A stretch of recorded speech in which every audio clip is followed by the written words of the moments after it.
Je vous avoue que je suis un peu ému d'introduire cet exercice parce que j'en rêvais. Voilà. Et alors, dans 2 heures, je pourrais dire on l'a fait. Voilà. Mais moi je rêvais de pouvoir avoir ce moment d'échange où on soit capable, à plusieurs disciplines, sur un objet. Alors, l'IA est bien sûr venue naturellement, puisque nous sommes dans le cadre des journées pluridisciplinaires sur cette thématique, où nous serions capables, chacun au départ de ce que nous sommes, à la fois comme individu, à la fois comme appartenant à une discipline, à la fois comme regardant les autres, capables de dire sur nos précompréhensions, a priori, prénotions, on peut appeler ça de différentes manières selon les champs disciplinaires que nous pouvons avoir sur les objets que nous travaillons et en l'occurrence sur l'intelligence artificielle.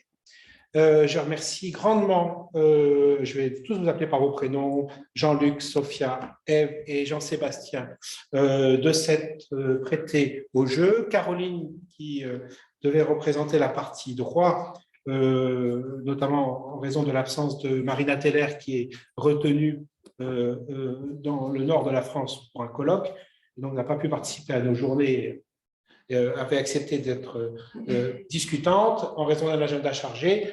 Elle m'a demandé de prendre la relève, donc je ferai de mon mieux pour prendre la relève. Mais bon, il fallait bien aussi que je me colle quand même à l'exercice puisque j'étais un des instigateurs.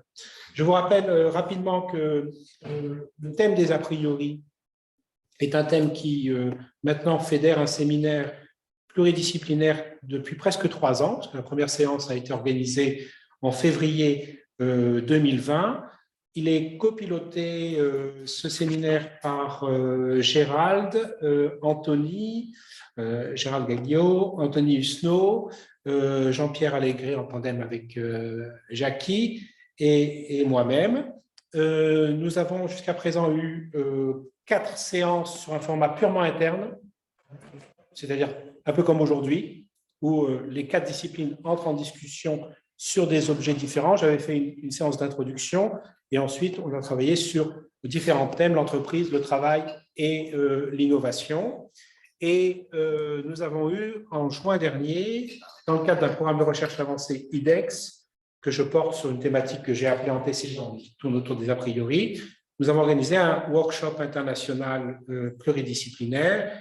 Et je suis content parce que ce n'est pas facile pour les juristes de décrocher ça. On a décroché une publication Springer internationale. Mon interlocuteur, c'était le bureau de New York. J'avais déjà eu la chance de publier un travail de ce type. Sachez que Springer n'ont pas de collection pluridisciplinaire. Donc, quand ils voient arriver un projet comme ça, c'est compliqué pour eux parce qu'ils commencent par vouloir le faire entrer dans une collection. Et donc, ils nous ont baladé entre la philo, le droit comparé ou international. Et puis, je leur ai dit, mais non, mais nous sommes notre propre collection. Je leur ai même suggéré de créer une collection pluridisciplinaire en espérant qu'ils me la confieraient. Bon, ça, j'ai attendu, mais ils n'ont pas proposé de créer la collection. Mais bref, ils nous publient hors collection. Pour vous dire qu'on est exceptionnel. Ils nous publient hors collection et l'ouvrage sortira en 2023, puisque les uns et les autres, et ils sont nombreux ici, travaillent sur leur copie, puis on a des bons élèves qui ont déjà rendu voilà, et nous les remercions sincèrement. Voilà, donc voilà, ça c'est la séance d'aujourd'hui s'intègre dans ce séminaire, sera affichée et enregistrée. Si vous avez une opposition, il faut le dire, mais essayez de ne pas le dire. La séance est enregistrée et sera donc diffusée. Ensuite, restera en accès sur notre site Internet.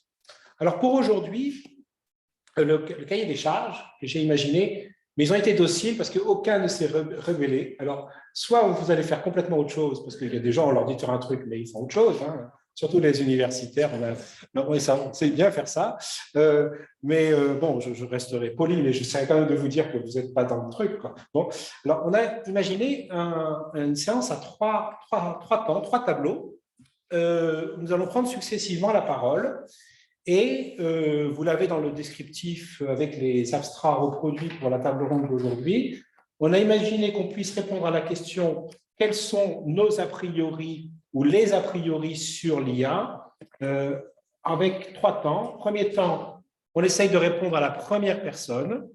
Donc, si j'essaye de situer le propos, il s'agit ici essentiellement de faire appel à nos compréhension première, quasi naïve, brute, que nous pouvons avoir de l'objet que nous entendons appréhender. Nous ne sommes pas des spécialistes de l'intelligence artificielle, mais à travers nos disciplines, nous devons à un moment ou à un autre nous intéresser à cet objet qui est l'intelligence artificielle, et on essaye d'avoir ce travail quasi d'introspection avec nos outils à nous, qui ne sont pas des outils nécessairement élaborés d'introspection, hein. On ne passe pas tous à la sauce psychanalytique ou cognitive pour répondre à cette question, mais on essaye de dire quelque chose sur comment je suis arrivé à l'objet, comment j'ai essayé de… Quelles étaient ma manière de comprendre de façon largement ignorante, brute, quel était l'objet. Voilà. Donc, c'est un premier temps. C'est un temps difficile parce qu'on va devoir se dévoiler.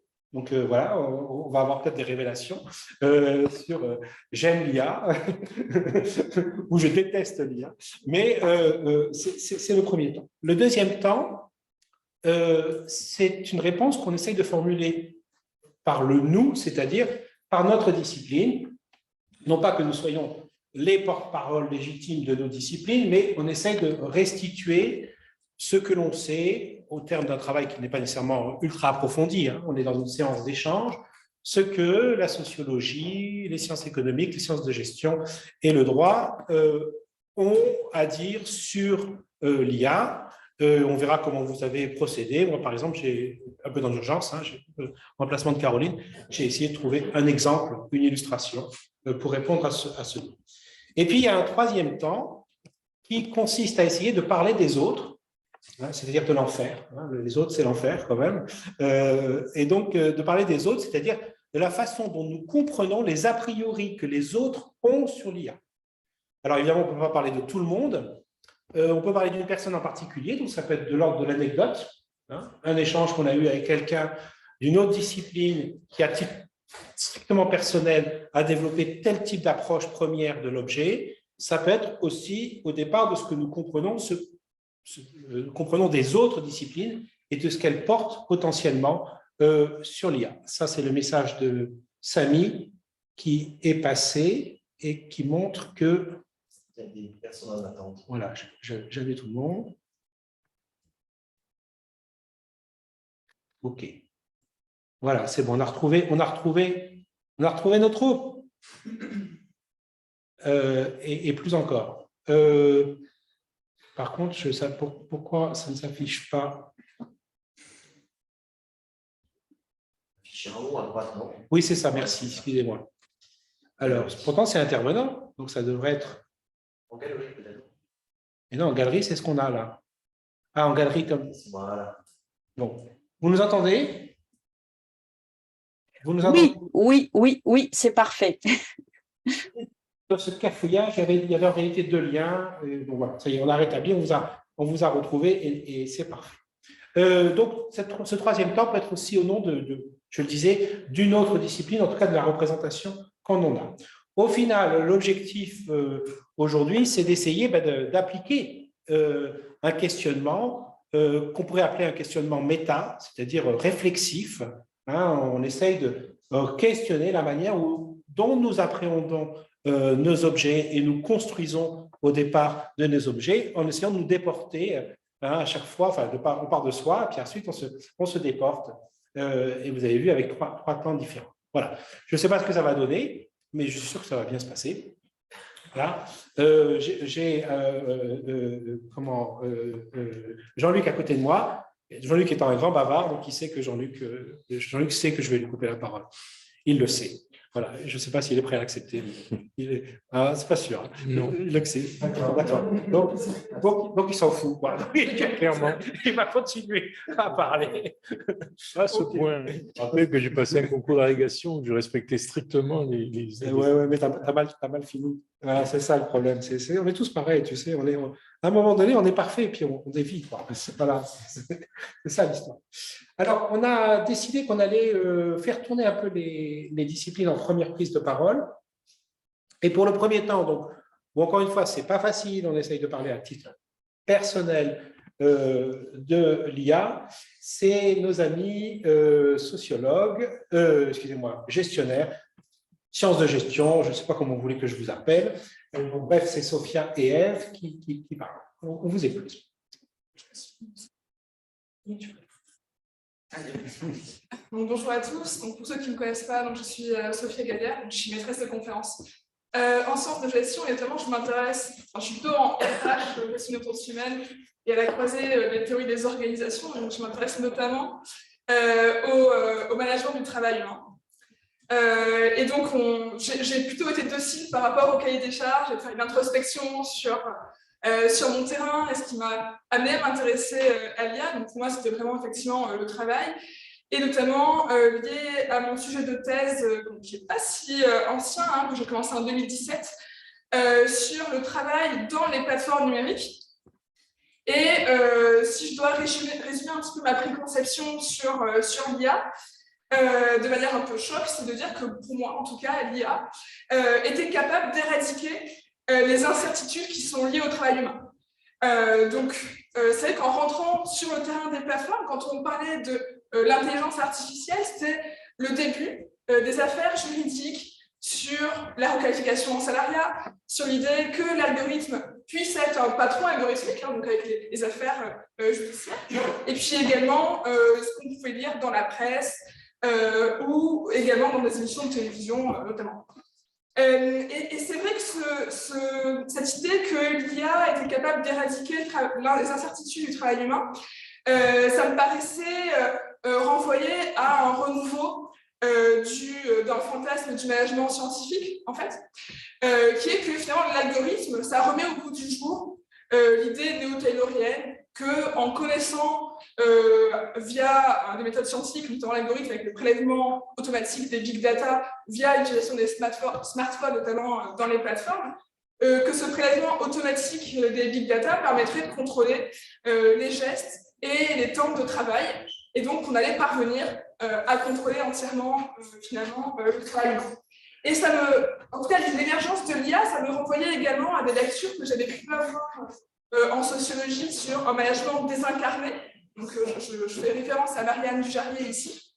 Et l'idée qu'il y a un mouvement en management vers une dépersonnalisation du management qui sera moins relationnel et qui se fait plus par des arrangements dépersonnalisés. Donc, c'est l'idée d'un management dans le cockpit où le manager n'est plus sur le terrain de l'entreprise, mais il est enfermé dans sa tour de contrôle, dans son bureau, et il va manager le travail via des indicateurs qui vont être vert ou rouge, et il va être plutôt à distance. Et finalement, l'algorithme permet quelque part ce management dans le cockpit, dans les plateformes, c'est vraiment ça. Hein. Donc l'idée qu'on n'est pas sur le terrain, on est très loin, on est dans un siège social à Paris ou ailleurs, et on peut contrôler le travail à distance dans des villes de province. Donc, moi, je suis plutôt dans un champ en management qu'on appelle le management critique, ou Critical Management Studies. Et c'est vrai que les premières lectures, c'était aussi autour de Michel Foucault. Et on lisait également l'idée que finalement, avec les algorithmes, on allait peut-être aboutir, ou ça allait peut-être marquer l'aboutissement de métaphore du panoptique. Donc l'idée, finalement, qu'il allait y avoir une nouvelle architecture de contrôle vont être vus par des managers qui sont dans leur cockpit, dans le siège social, mais sans pouvoir voir en tout cas d'où vient le contrôle. Donc j'étais partie dans l'idée de voilà, l'éternalisme technologique. Donc la question après, c'est comment est-ce qu'on peut dépasser ces préconceptions. Pour moi, en fait, c'était vraiment sur la surprise du terrain, donc en allant à la rencontre des travailleurs des plateformes donc, qui étaient en tout cas contrôlés par ces algorithmes. Et c'est là que m'est venue en tout cas une surprise hein, qui est qu'ils ne se connaissaient pas dans les luttes pour la reconnaissance du droit de requalification en salariat. Ce qui me paraissait assez surprenant, notamment par rapport aux discussions dans le débat public. C'est vrai qu'en allant à leur rencontre lors d'événements organisés par des collectifs, alors on pourrait penser que les collectifs allaient organiser des mouvements sociaux pour faire en fait la subordination. Et j'étais assez surprise de voir que non, en fait, dans ces collectifs, on va parler de comment est-ce qu'on fait pour suivre au quotidien, en fait. Comment est-ce qu'on apprend à utiliser les algorithmes pour, en tout cas, améliorer leur travail, gagner plus d'argent, survivre quelque part. Et moi, je m'attendais un petit peu que ce soit l'organisation du grand soir, et donc, ce n'était pas du tout ça. C'est vrai qu'en rencontrant également les représentants syndicaux, j'ai également pu constater que ces représentants syndicaux disaient qu'ils avaient du mal à mobiliser en fait l'action des travailleurs des plateformes dans la lutte pour la requalification en salariat et la reconnaissance de l'algorithme comme étant un patron algorithmique. Et donc là, puisque le réel a un peu résisté à mes préconceptions, ça a un peu commencé, ça a été un peu un mystère pour moi que j'ai eu envie de résoudre. Et ce mystère-là, en tout cas, j'ai avancé dans cette résolution en faisant des allers-retours entre la pratique, en tout cas entre l'empirique et la théorie, avec deux résultats majeurs. Le premier, c'est que s'ils ne se reconnaissent pas comme étant subordonnés par des algorithmes, il y a plusieurs raisons. La première, c'est que finalement, ils arrivent à tromper l'intelligence artificielle. En fait, il n'y a pas de limite à la créativité de l'esprit humain pour construire des stratégies de contournement, de détournement des algorithmes. Et donc, ça a amené autant de moyens en fait, de dépasser ce contrôle algorithmique. Et puis également, un deuxième résultat qui est qu'il ne faut pas négliger non plus le pouvoir de fascination des algorithmes auprès, alors pas seulement des managers, mais aussi en fait, des travailleurs des plateformes qui vont un peu adhérer aux règles du jeu. Et donc là, finalement, j'ai un peu mobilisé la grille théorique, toujours focalisée, mais non pas sur la discipline, mais plutôt sur la gouvernementalité. Et donc, il y a aussi d'autres sociologues qui ont travaillé dessus, sur la gouvernementalité algorithmique qui vient de Rouvroy, de Berns, et qui montre que l'algorithme, ça aussi diffuse des idéaux de justice méritocratique, notamment d'objectivité, voilà, c'est ça, de si on travaille bien, si on est ponctuel, si on est assidu, si on livre rapidement, par exemple, si on a un livreur des livres, et bien en fait, récompensé, on va se dégager des biais qui sont proprement humains. Et donc ça permet d'adhérer à des règles du jeu qui peuvent paraître finalement assez inéquitables. Donc voilà un petit peu l'introspection. Donc moi, je suis passée finalement d'un contrôle algorithmique tout puissant du panoptique à en fait, on peut détourner un petit peu l'algorithme et on peut aussi volontairement adhérer à cet idéal algorithmique. Très bien, merci beaucoup Sophia. Ève, tu veux ajouter quelque chose? Oui, alors moi ce sera plus rapide, mais j'ai une autre approche, effectivement. Moi je suis rentrée plutôt vers l'IA un peu plus tardivement, et ça a été moins centré dans mes travaux, comme une nouvelle frontière de l'emploi, comme de nouvelles zones grises autour de l'emploi. Donc c'est moins ce travail que moi par ces questions d'emploi, et avec vraiment un a priori, une préconception plutôt négative, une forme de transformation économique et technologique qui va entraîner des nouveaux risques, de nouvelles zones grises du salariat où on va brouiller l'émancipation, l'autonomie, mais plutôt de manière effectivement négative. Et de ce cheminement, de cette réflexion-là, par les compétences, par l'emploi aussi, a émergé la question de la créativité comme une compétence frontière qui viendrait protéger de la substitution, de l'automatisation.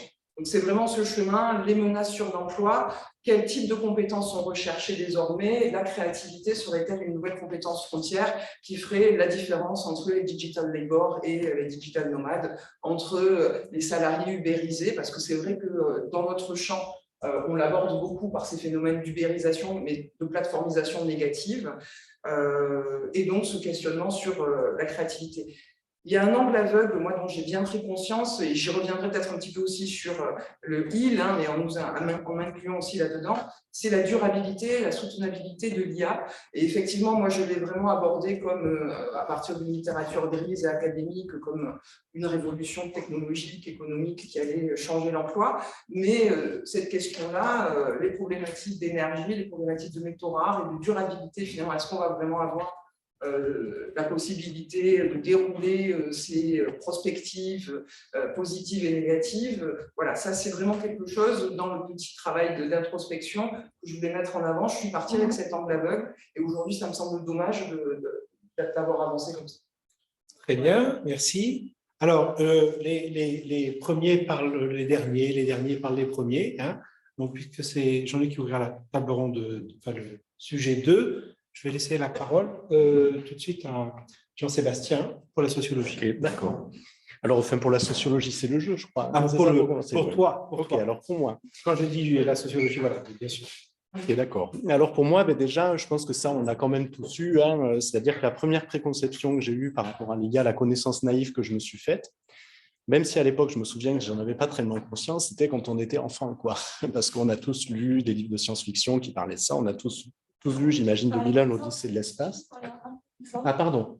Donc, la première représentation naïve que je me suis construite sur l'intelligence artificielle, c'est au travers un peu des romans de science-fiction. Hein. Quand on était jeune, je pense qu'on en a tous lu. On a tous, par exemple, vu 2001, l'Odyssée de l'espace. Et à l'époque, d'ailleurs, ce qui était marrant, c'est que, moi, je me souviens, je n'avais pas directement fait le lien justement avec l'intelligence artificielle, puisque dans ces années-là, on en parlait peu, alors qu'elle existait. Mais voilà, c'est les années 90-2000, hein, pour moi en tout cas. Et à ce moment-là, effectivement, c'était pas du tout une discipline c'était pas un terme qui était médiatisé. Donc ensuite, un peu plus tard, donc moi j'ai fait ma thèse en 2012, j'ai commencé en 2012, donc il y a 10 ans, hein, sur justement le développement de l'IA dans la sphère marchande. Et donc à ce moment-là, j'avais une conception qui était aussi naïve, hein, mais comme j'avais un intérêt pour les sciences cognitives depuis le master, j'avais une idée j'avais une idée grossière de ce que pouvait être l'intelligence artificielle. Donc, en tant que discipline scientifique, en fait, moi, j'étais parti quand même un peu sur ça au début de ma thèse. Et effectivement, quand j'ai fait ma thèse en 2012, on parlait beaucoup de big data, mais en fait, on parlait assez peu d'intelligence artificielle. Et ce que j'avais pu identifier, notamment dans ma thèse, c'était que déjà, il y avait quelque chose qui m'embrouillait un peu l'esprit, hein, qui était qu'on avait un espèce de mouvement socio-technique qui mettait effectivement en avant les big data. Et je sentais bien, hein, parce que je remarquais bien que dans les journaux, etc., moi, j'avais dépouillé les archives du New York Times, eh bien, qu'on préparait finalement l'avènement de ces dispositifs sociotechniques qu'on allait appeler plus tard, justement, des technologies d'intelligence artificielle. Et pour moi, il y a eu de suite une espèce de décalage qui encore aujourd'hui, finalement, me pose un peu problème. C'est qu'est-ce que finalement, c'est quoi dont les gens parlent quand ils nous parlent d'intelligence artificielle? Quand on fait des entretiens, par exemple, avec les acteurs, et moi à l'époque, aujourd'hui un peu moins, mais à l'époque, quand je faisais des entretiens, je leur demandais, bon, quand est-ce que ça a commencé l'intelligence artificielle, etc., tous les acteurs me disaient, 2011, qu'est-ce que c'est que l'intelligence artificielle? C'est des technologies d'apprentissage artificiel, et encore, c'est pas très clair. Parce que dans les débats, par exemple, j'avais des débats avec des data scientists qui me disaient, alors moi, je fais de l'IA, et puis l'autre, il n'en fait pas vraiment. Et pourquoi il n'en fait pas vraiment? Parce que c'est des régressions logistiques ou ce genre de choses. Mais en fait, quand on réfléchit bien sur l'histoire de l'apprentissage artificiel, une régression logistique, une régression linéaire, c'est une des premières techniques d'apprentissage statistique, d'apprentissage artificiel. Donc, il y avait une espèce de truc brouillon. Et moi, je savais du coup un petit peu, même si je n'avais pas étudié le développement de la discipline, que l'IA, elle existait en fait depuis longtemps. 50, cette discipline, elle avait commencé. Et donc, ça m'a posé justement tout un tas de problématiques sur c'est quoi dont les acteurs parlent. Et finalement, voilà, je suis arrivé un peu dans cette problématique de l'intelligence artificielle à partir de ça. Donc, au regard de mes lectures aussi, de la connaissance que j'avais de façon un peu naïve, une de premières raisons de préconception que j'ai eue, c'est que j'ai eu un biais un peu vitaliste, quoi. Je ne sais pas si vous connaissez philosophiquement la confrontation entre les philosophes plutôt vitalistes et les philosophes plutôt mécanistes. Donc, avec cette idée qu'effectivement, l'intelligence artificielle, si on prend au mot l'hypothèse que cherche à valider d'une manière générale le programme scientifique que réalise l'intelligence artificielle, c'est-à-dire on pense que l'intelligence humaine, on peut la décrire et on peut la modéliser. Alors, je reviendrai sur ça parce qu'il y a beaucoup je pense qu'il y a beaucoup effectivement de postures un peu de préconçues autour de la discipline que constitue l'IA à ce niveau-là, mais j'avais un biais vitaliste, c'est-à-dire je me disais c'est n'importe quoi, c'est pas possible, ça n'a pas de sens de dire qu'on puisse représenter mécaniquement, qu'on puisse modéliser le fonctionnement du cerveau humain. Donc, j'avais ce premier biais-là. Donc, je ne sais pas, on en reparlera certainement après, mais par exemple, ce biais vitaliste, en fait, on se rend compte que quand on étudie la discipline que constitue l'intelligence artificielle, il n'y a aucun chercheur, enfin moi à ma connaissance, aucun chercheur un peu sérieux qui soutient qu'effectivement, il est possible de reproduire l'intelligence humaine. L'hypothèse de base qu'il y a dans cette discipline scientifique, c'est que, d'ailleurs, si on regarde la définition, là, je peux la donner rapidement, la définition que propose donc, McCarthy et ses collègues au Collège de Dartmouth en 1956, c'est l'intelligence artificielle, ils la fondent à ce moment-là.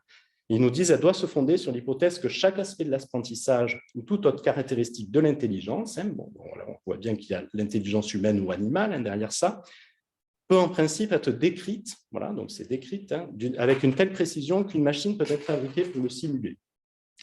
On tentera donc de trouver comment faire en sorte que les machines utilisent le langage, produisent des abstractions et des concepts, résolvent des types de problèmes désormais réservés aux humains et s'améliorent. Nous pensons qu'une avancée significative peut être réalisée dans plusieurs de ces problèmes si un groupe de scientifiques soit seulement sélectionné, ils travaillent ensemble pendant un été. Donc on voit bien déjà, moi je trouve que cette définition elle est intéressante parce qu'elle offre elle permet de comprendre un peu l'état d'esprit de ces chercheurs-là. Alors, on voit bien qu'effectivement, ils veulent reproduire l'intelligence, mais ils sont quand même pas fous. Ils se disent, on va reproduire des petites choses. Et quand on regarde la discipline au cours du temps, on voit que l'intelligence générale, ce n'est pas leur objectif. C'est à chaque fois des petites, on essaie de modéliser des petits processus cognitifs, et on sait très bien que ces processus sont très restreints. C'est ce qu'on appelle l'intelligence faible. En fait, l'intelligence forte, il y a peu de recherche là-dessus.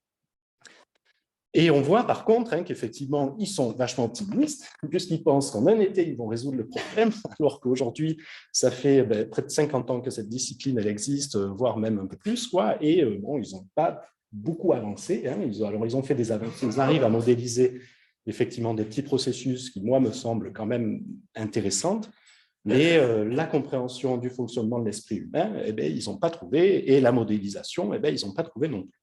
Donc voilà, je m'arrête là. Merci. Donc Jean-Sébastien a un peu dit sur le il, mais voilà, un petit peu. C'est difficile, on ne fait pas de cloisonnement étroit. Donc je garde la parole, je te passerai la parole en dernier, mais après tu parleras le premier. Voilà. Donc je prends la parole pour… Et après, je m'en vais. Non, tu restes jusqu'au bout, puis il y a un déjeuner, mais c'est des sandwichs. Non, mais je ne fais pas le troisième, c'est ça que je veux dire. Ah non, si, tu ne fais pas ça. Bon, donc, alors moi, je n'ai pas travaillé à titre personnel sur l'IA de manière approfondie. Donc, je vais vraiment être dans les précompréhensions de celui qui n'est pas encore vraiment rentré dedans. Et alors, je vais vous dire, je pense, comme juriste, qui réfléchit au droit et qui voit arriver cet objet… J'ai une expérience de travail avec les chercheurs du numérique qui est ancienne. Ça fait bien 15 ou 20 ans que j'ai des échanges avec des gens de l'INRIA. Ça s'est fait d'abord à Paris, ensuite à Lyon, et maintenant j'essaye de continuer la chose ici à Nice. Mais je n'ai pas travaillé sur cet objet précis, mais j'ai quand même une réflexion sur, disons, ce monde qui m'est étranger. Et mon sentiment, il est clairement ambivalent. Alors, le premier sentiment, c'est celui d'une fascination. Et pour une raison simple, c'est que l'IA apporte un idéal de supériorité de la technologie sur l'homme, et le droit est une technologie. Le droit est une technologie, et le droit a quand même l'ambition de diriger le comportement des hommes, en tout cas de l'encadrer plus ou moins fortement. Et bref, c'est comment on peut faire en sorte que l'animal humain soit en quelque sorte dompté et entre dans des cadres qui permettent des relations sociales apaisées et puissent mettre fin à des conflits. Donc, on a une fascination, parce qu'on a une fascination comme juriste pour la technologie, c'est-à-dire la capacité par la technique. Alors nous, ce n'est pas la même technologie, ce sont par des processus essentiellement de raisonnement et d'argumentation, comment on arrive à, au fond, dominer l'animal humain. Le sentiment inverse, qui fait que, au total, j'ai une approche, ou j'aurai une approche ambivalente, c'est évidemment la très grande méfiance que je vais nourrir à l'égard de mon objet. Pourquoi ? Eh bien, parce que l'intelligence artificielle, si c'est très proche du droit, ça veut dire, en tout cas dans son idéal de construction, c'est quelque chose qui est concurrent du droit. Donc, c'est un ennemi, c'est quelqu'un qui va en quelque sorte prendre ma place. Alors, on peut le redouter pour garder son job. Je n'en suis pas encore tout à fait là, surtout que je suis un chercheur, je ne suis pas un praticien, donc je ne redoute pas que comme juge ou avocat, je sois demain remplacé par un robot. Donc, je n'ai pas de problème personnel de ce point de vue. Mais en revanche, ce que je vois bien, c'est que quand même, il y a dans l'intelligence artificielle une capacité à créer un monde parallèle. On y reviendra, mais ça c'est un biais souvent répété de croire que l'IA révèle le réel, alors que bon, les gens qui ont un peu réfléchi expliquent bien que l'IA crée une représentation de la réalité et n'est pas la réalité. Et vu que c'est exactement ce que font les juristes ne sont pas là pour découvrir dans la nature des lois qu'on vous révèle en vous disant, voilà, les hommes sont bons, donc soyez bons. Non, ça ne marche pas. Ça pourrait marcher, mais malheureusement, ça ne marche pas, sauf au Gredel, peut-être. J'espère qu'il met dans le rapport final pour ce soir. Mais créer son propre monde, et ben voilà, l'IA lui aussi crée son propre monde. Et donc, c'est la guerre des créations des mondes, quoi. Donc, et là, il y a un rapport de force. Il s'agit de sauver sa peau, sinon on va se faire bouffer, tout cru, hein, parce qu'on est tellement proche d'une certaine manière, bien sûr, hein, même si on est très différents, qu'au fond, on peut être totalement concurrent. Donc, c'est ambivalent. Et je pense que cette ambivalence, elle donne une proximité de travail entre les juristes et les scientifiques du numérique. Il y en a quand même un certain nombre qui font l'effort, pas tous, mais un certain nombre le font. Et moi, les expériences que j'ai eues, parfois très poussées hein, dans le travail de recherche, d'écriture, en commun, d'échange. Bon, ça dure qu'un temps parce qu'à un moment donné, il faut reprendre sa liberté, mais ça marche. Voilà. Et ça fait longtemps qu'il y a des travaux qui disent que le droit peut être très largement modélisé par les mathématiques ou plus inversement que les mathématiques auraient beaucoup à apprendre de la façon de construire des raisonnements juridiques. C'est des choses qui sont depuis fort longtemps et qui ont été démontrées de manière très, très savante, très approfondie. Voilà sur le jeu. Jean-Luc, merci beaucoup. Parle-nous de toi. Oui, je vais parler de moi, ça va être très, très bref. D'abord, pour rebondir sur ce que tu disais il y a un instant, moi, je n'ai jamais eu aucune fascination pour la technique. Et pour tout vous dire, quand il m'a parlé d'intelligence artificielle, je suis totalement indifférent vis-à-vis de l'intelligence artificielle.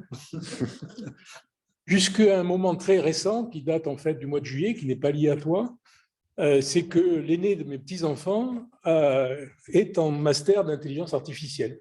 Moyennant quoi, je ne comprends absolument pas ce qu'il fait, évidemment, tu imagines. Et donc, au total, je reste assez dubitatif. Et alors, quand je regarde un peu, mais on va en parler dans un instant, ce qu'il en est chez les économistes, je trouve insupportable l'effet de mode qui est induit par l'intelligence artificielle. Donc, là, les économistes, et vous allez voir dans quelles circonstances, se mettent aussi à parler d'intelligence artificielle. En fait, ils parlent de choses très anciennes. Et alors, en étant à ce point de la réflexion, et ça va être la conclusion de ma première intervention, je voulais vous faire partager deux citations. La première, c'est celle d'un romancier, plus qu'un romancier d'ailleurs, qui dénonçait l'asservissement de l'individu au monde des machines, annonçant un monde gagné pour la technique et perdu pour la liberté.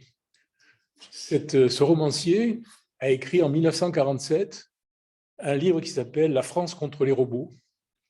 Et je suis sûr que moi je n'avais aucune idée de qui c'était. Alors c'est un roman publié post-mortem, c'est-à-dire quelques mois après son décès. C'est Georges Bernanos, beaucoup mieux connu pour les Cimetières sous la Lune. Et puis le deuxième, évidemment, qui est mon auteur favori par ailleurs, c'est cet auteur qui dénonçait en 1948, donc très belle date d'ailleurs, puisque c'est ma date de naissance, il s'inquiétait de la démesure industrielle qu'il associe à la performance sans cesse accrue de la machine, affirmait la nécessité d'une mesure, faute de quoi la démesure contemporaine ne trouvera sa règle et sa paix que dans la destruction universelle. Albert Camus. Et donc, franchement, cet engouement pour l'intelligence artificielle me fait inévitablement penser à des auteurs aussi importants que Bernanos ou Camus, qui étaient évidemment, vous l'imaginez, très très loin des préoccupations des économistes, alors que je pense aujourd'hui que les économistes devraient lire un peu les romans.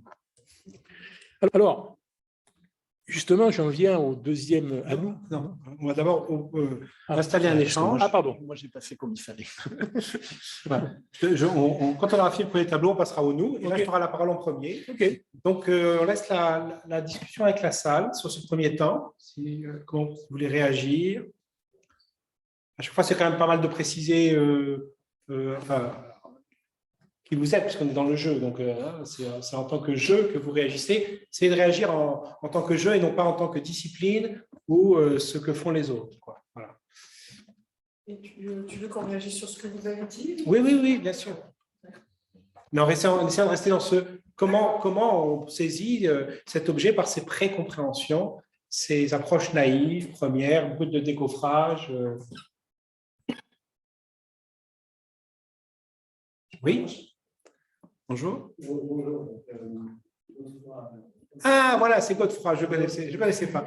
Mon collègue juriste. Voilà, justement, sur ton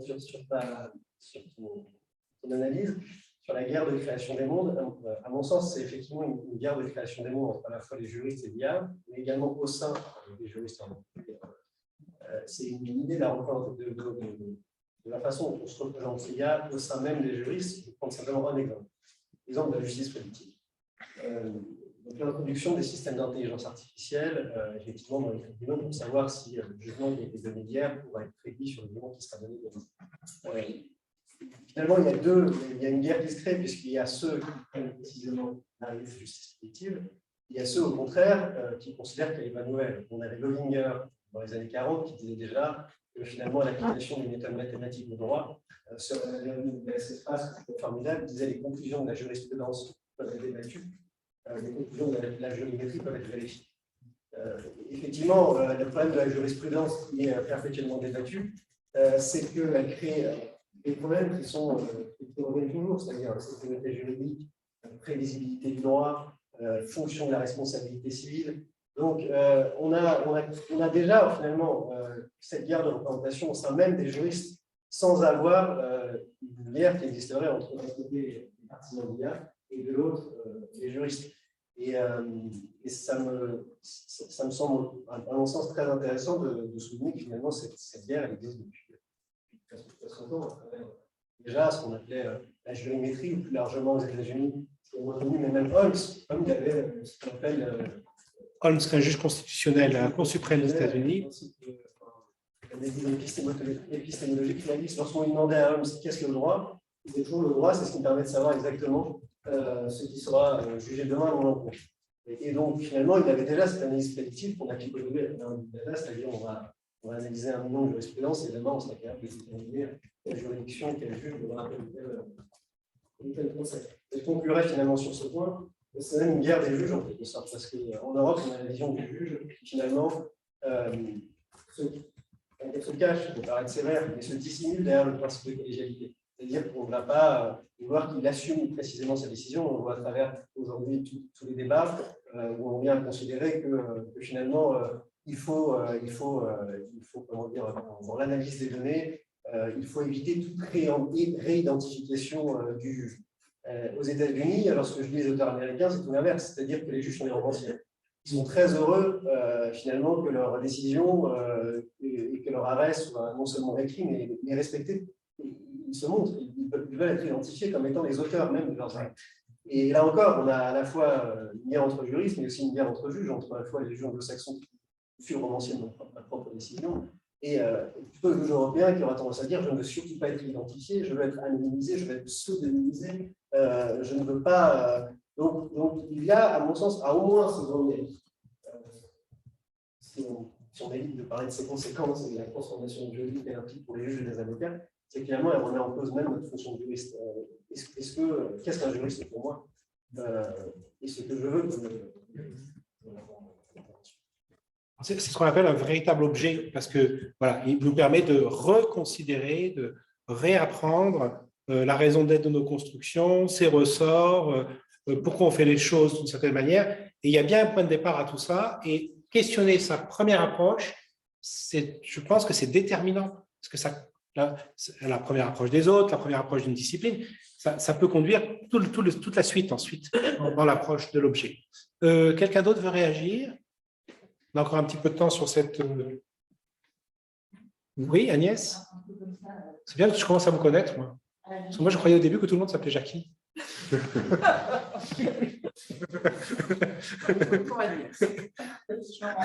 Alors, c'est jeu ou c'est en tant qu'économiste? Pour moi, c'est un jeu. Bah, c'est forcément un peu les deux. Mais parle-nous de toi d'abord, Agnès. Parle-nous de toi. C'est sûr que, voilà, en tant qu'économiste, hein, bien sûr, on connaît aussi l'histoire de la pensée économique, les filles machines, Carnot. Donc, cette idée de la technologie et du progrès technique comme étant aussi une menace pour l'homme, parce qu'il serait remplacé par la machine. Donc, cette crainte, elle existe depuis très longtemps. Dans le cas de l'intelligence artificielle, elle est encore en avant. C'est des choses qu'on entend régulièrement. Évidemment, c'est des idées reçues. Au-delà des idées reçues, je pense que ces idées reçues aussi, elles nous freinent dans la réflexion sur la manière dont l'IA, quoi qu'il arrive, va quand même transformer un certain nombre de domaines de l'activité économique. Un certain nombre d'acteurs nouveaux vont arriver, comme ça a toujours été le cas. Il y a eu des grands bouleversements technologiques. Et on est très dans cette question-là. Moi, je pense qu'il va y avoir énormément de nouveaux, c'est le langage courant, de nouveaux métiers autour de l'intelligence artificielle. Donc, on ne connaît pas encore. Et que finalement, la focale aujourd'hui, c'est plutôt comment nourrir ces algorithmes, ces réseaux neuronaux avec les données. Et j'ai été aussi assez. Alors, j'ai commencé à lire ce livre sur le book of Wise, qui a travaillé sur l'intelligence artificielle, qui a c'est très intéressant pour les économistes de lire. Finalement, il y a quand même une question fondamentale qui est notre capacité en tant qu'être humain d'établir des causalités. Et ça, finalement, on a des modèles qui prédisent super bien, ils apprennent, ils sont entraînés avec des données, mais la question d'établir la causalité, c'est une question qui est fondamentalement humaine. Notre cerveau a évolué pour poser cette question de la causalité. Et ça, c'est essentiel pour comprendre aussi la vision du travail qui est l'être humain et l'intelligence artificielle. Encore une fois, moi, j'ai du mal à mais si c'est ça, disons, les capacités technologiques aujourd'hui qu'on a avec les data d'entraîner les algorithmes, évidemment, bien au-delà de ce qu'on pouvait imaginer il y a 20 ans. Bien sûr, il y a un côté complètement conséquence inattendue de la prédiction de ces algorithmes, mais la question de la causalité reste.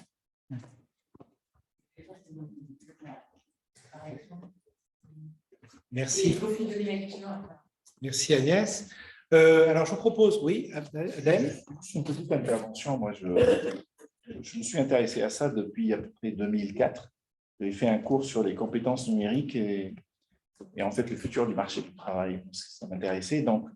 Et tout de suite, je suis allé chez des gens qui regardaient les prospectives. En fait, c'est pas uniquement l'idée de la science-fiction, mais les gens qui font de la prospective. Et là, vous avez beaucoup d'études aujourd'hui sur l'Organisation internationale du travail, sur l'évolution du marché du travail, 4 scénarios, quels sont plus ou moins en fait la part de l'intelligence artificielle. Et donc, moi, je veux juste corriger une idée que j'ai entendue. Vous avez des gens qui ont une forte conviction, qui sont capables d'aller jusqu'à l'upload du cerveau, de pouvoir dupliquer. Vous avez des gens qui sont dans la recherche pure, qui sont sur l'idée de mettre des couches de neurones de plus en plus autonomes. Et donc, dans l'apprentissage, ce n'est pas l'algorithme initial qui est intéressant. C'est en fait les évolutions par la suite et qui sont complètement autonomes de l'algorithme initial. Et là, vous avez, par exemple, la couverture du Times Magazine qui donne une date qui dit 2045. En fait, c'est la date. Elle n'est pas récente, en fait, celle-là du Times Magazine. Et vous avez beaucoup de gens, en fait, qui ont cette conviction. Et surtout, ils sont dans le milieu de la tech. Et ça veut dire que entre ceux qui sont en train de diriger la direction, parce que dans le changement technologique, comme le dit très bien en fait notre ami Cristiano Antonelli, il y a l'ampleur, il y a la direction. Où on amène ce changement technologique. Et ceux-là, ceux qui guident le changement technologique, ils le guident plutôt vers ça. Et donc, vous avez le patron de Google sur sa porte d'entrée, il marque sa date de naissance. Et puis de l'autre côté, c'est 9 heures.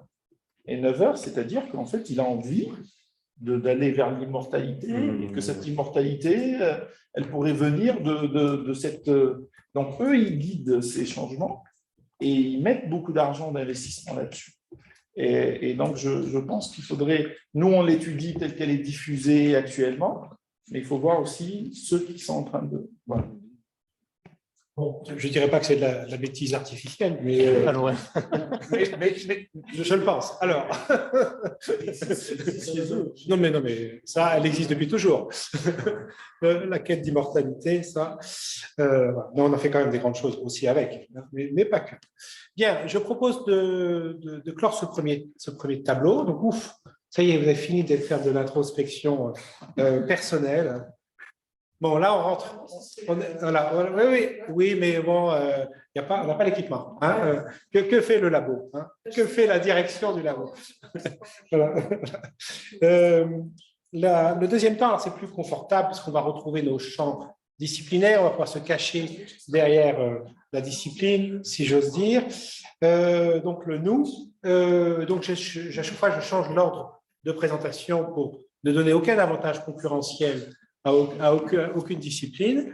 Et donc, je propose à Jean-Luc de prendre le premier la parole au titre des économistes. Donc, dans ton approche, parce qu'évidemment, c'est ton approche, dans ton approche, les économistes et l'IA, quel a priori?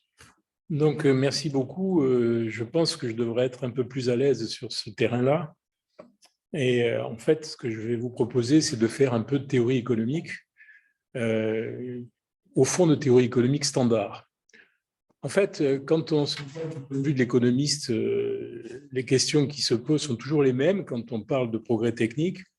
C'est quels sont les effets du progrès technique sur la croissance et l'emploi.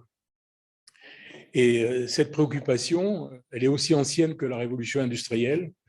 Et l'un des premiers à s'en être préoccupé, c'est Ricardo, dont je parlerai dans un instant.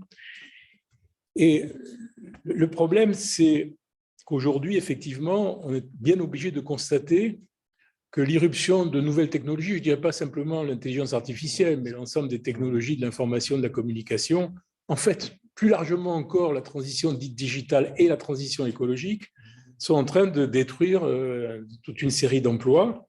Mais c'est vrai, sans qu'il y ait forcément de compensation. Beaucoup de gens disent, bon, il y a des emplois détruits, mais il y a de nouveaux métiers, etc., et il y aura une compensation. Rien n'est assuré sur ce terrain, et donc c'est un vrai problème. De telle sorte que ressurgissent dans le discours des économistes deux questions qui sont aussi relativement anciennes. La première question, c'est ce qu'on appelle le paradoxe de la productivité, consiste à expliquer que la productivité, on constate des progrès techniques très importants, mais la productivité n'apparaît pas dans les statistiques, les gains de productivité n'apparaissent pas dans les statistiques. C'est dû à Robert Solow il y a pas mal d'années maintenant, je pense que c'est au moins 30 ans, 35 ans. Et puis, il y a quelque chose de plus récent, mais qui est aussi très ancien, c'est la résurgence de l'idée de stagnation séculaire. C'était une idée très à la mode à la fin des années 30 et même au milieu des années 40, parce qu'au sortir de la Deuxième Guerre mondiale, beaucoup d'économistes considéraient qu'on allait retomber dans un contexte de stagnation séculaire. Bon, ça ne s'est pas produit. Mais aujourd'hui, ces craintes ressurgissent pour différentes raisons. Et de toute façon, les changements technologiques observés, les ruptures technologiques observées peuvent se traduire effectivement par ce fameux paradoxe de la productivité et la stagnation séculaire. Et de fait, d'ailleurs, quand vous regardez les statistiques de croissance, ben vous apercevez que sur les 20 dernières années, la croissance a été réduite, notamment aux États-Unis, mais pas qu'aux États-Unis. C'est-à-dire que nous sommes très loin, par exemple, de ce qu'on appelait les 30 glorieuses. Et je dirais au passage, parce que ça fait partie de mes dadas, je dirais que cette chute de la croissance est allée de pair avec le creusement des inégalités, pas du tout l'inverse. Alors, généralement, les économistes restent quand même optimistes. Ils restent optimistes parce qu'ils pensent au fond que les comportements des agents économiques et le cas échéant le comportement des pouvoirs publics sont susceptibles de rétablir l'équilibre perdu. Alors, dans le jargon des économistes, ça veut dire quoi? Ça veut dire que l'on croit en l'existence d'un équilibre de long terme. Et cet équilibre de long terme, il est structuré par des technologies. Et il est même structuré uniquement par les technologies. Et donc, l'idée, c'est qu'il y a de nouvelles technologies et donc il y a un nouvel équilibre. Il va y avoir un processus de transition, mais on va converger vers ce nouvel équilibre qui sera un équilibre de plein emploi. Alors, face à cette interrogation, j'ai essayé de dire qu'il y avait deux voies de réflexion. Une voie que j'appelle ordinaire, parce que j'ai une sainte horreur de l'idée d'hétérodoxie ou d'orthodoxie, qui pour moi ne veut strictement rien dire. Donc, on va parler de la voie ordinaire. Et effectivement, la voie ordinaire, c'est une voie qui consiste à démentir le pronostic pessimiste. Et démentir le pronostic pessimiste, le premier à l'avoir fait, c'est Ricardo. Ricardo, dans les premières éditions des Principes d'économie politique, donc en 1817-1819, au moment où il y a une première grande crise industrielle, où il y a une montée du chômage, un moment où il y a de premières révoltes contre le machinisme, Ricardo explique qu'il n'aura aucun effet sur l'emploi de l'introduction de nouvelles machines, en nous expliquant effectivement, et il a complètement raison, qu'à toute technologie, on peut associer un équilibre de plein emploi. Et donc, la technologie va effectivement se traduire par la création de nouveaux emplois et la destruction d'autres emplois, mais au total, à n'importe quelle technologie, on peut associer un équilibre de plein emploi, et il a raison. C'est-à-dire que c'est le premier économiste qui a conçu un modèle dans lequel on a une référence qui est l'existence d'un équilibre vers lequel il est possible de converger. On reviendra tout à l'heure sur Ricardo. Évidemment, à l'époque, c'était complètement à l'opposé des thèses qui étaient en particulier défendues par Malthus, qui considérait, lui, au contraire, qu'il y avait un réel problème de chômage. Mais quand on lit de manière plus précise Malthus, on s'aperçoit que ce qu'il a dans la tête, c'est la persistance des déséquilibres de marché, c'est-à-dire la persistance d'une offre de travail excédentaire et d'une offre de biens excédentaires, ce qui n'est pas tout à fait la même chose que de renvoyer, d'avoir un coupable qui est la technologie. Alors, l'économie a beaucoup évolué et cette économie-là a dissocié complètement la technologie de l'économie, mais toujours en expliquant que, comme Ricardo en fait, qu'il y avait un équilibre parfaitement compatible avec n'importe quelle technologie. Alors, on a fait ça à travers les idées de substitution entre le capital et le travail, c'est en fait, en l'occurrence, les équipements et le travail dans des fonctions de production qu'on apprend dès la première année. Et là, quand je me suis intéressé, donc très récemment, à l'intelligence artificielle, que je suis allé voir ce que les économistes, ils ont écrit une littérature invraisemblable. Je veux dire, depuis 3 ou 4 ans, il y a des dizaines d'articles sur l'intelligence artificielle, etc. Et tous ont recours à des fonctions de production extrêmement sophistiquées, qui sont mathématiquement loin d'être simples, mais au total avec la même conclusion. C'est-à-dire que grâce à des effets de substitution, on va pouvoir rétablir un équilibre de l'économie. Le problème, évidemment, c'est que ces résultats sont tout à fait intéressants, mais ils se heurtent à la réalité. C'est-à-dire ils se heurtent à une réalité, c'est que nous avons ce dont je parlais tout à l'heure, c'est-à-dire une baisse de la croissance, une baisse de la productivité, et donc ce qu'on a appelé le paradoxe de la productivité. Mais à ce moment-là, quelle est la réaction des économistes, y compris de ceux qui se disent, disons, plutôt à gauche? Ils vont vous expliquer que l'obstacle est institutionnel. L'obstacle est institutionnel, c'est-à-dire qu'on empêche le marché de bien fonctionner. Et donc, on dit qu'il faut que le marché fonctionne bien, c'est-à-dire qu'on ait un fonctionnement concurrentiel des marchés. Et aujourd'hui, on vous explique que le principal responsable du maintien du chômage et de l'affaiblissement de la croissance, c'est au sein même de ces fameuses entreprises qui sont au sommet de la technologie, ont émergé des firmes dites superstars, très peu nombreuses et avec une très forte concentration. Et donc, c'est la concentration, c'est le dysfonctionnement du marché qui va expliquer qu'on ne va pas pouvoir résoudre le paradoxe de la productivité, qu'on ne va pas pouvoir tirer parti des gains de la technologie. Bon, ceux qui connaissent un peu la littérature auront reconnu probablement quelqu'un que j'aime beaucoup, mais qui est au cœur des théories modernes de la croissance, qui est Philippe Aghion, et qui développe ces idées-là. Alors après, en ayant évidemment des idées après sur les réformes institutionnelles qui sont un peu moins ordinaires, je dirais, par exemple, quand il défend à tout crin la flexi-sécurité ou des choses comme ça, c'est-à-dire une intervention sur l'organisation institutionnelle, et en fait, avec une dimension qui est juridique. Alors, moi, je voudrais simplement, oui, il me reste un quart d'heure, c'est ça. Je voudrais simplement initier une alternative qui m'est assez propre, mais qui est aussi très ancienne. Je vous ai parlé tout à l'heure de Ricardo. Il se trouve que Ricardo, dans la dernière édition des Principes d'économie politique, il a introduit, donc c'était 1821, il a introduit un chapitre qui s'appelle « Des machines », où il revient non pas sur l'idée qu'on peut associer le plein emploi à n'importe quelle technologie, mais à ce qui se passe lorsqu'il y a un changement technologique. C'est-à-dire un changement technologique, ça repose sur quelque chose que les économistes ont laissé à l'époque de côté et ont longtemps laissé de côté, c'est qu'il faut construire des capacités de production, il faut construire des machines avant de les utiliser. Voilà. Et si vous êtes en plein emploi, qu'on n'utilise que du travail, et qu'on introduit des machines, il va falloir d'abord construire les machines avant de pouvoir les utiliser.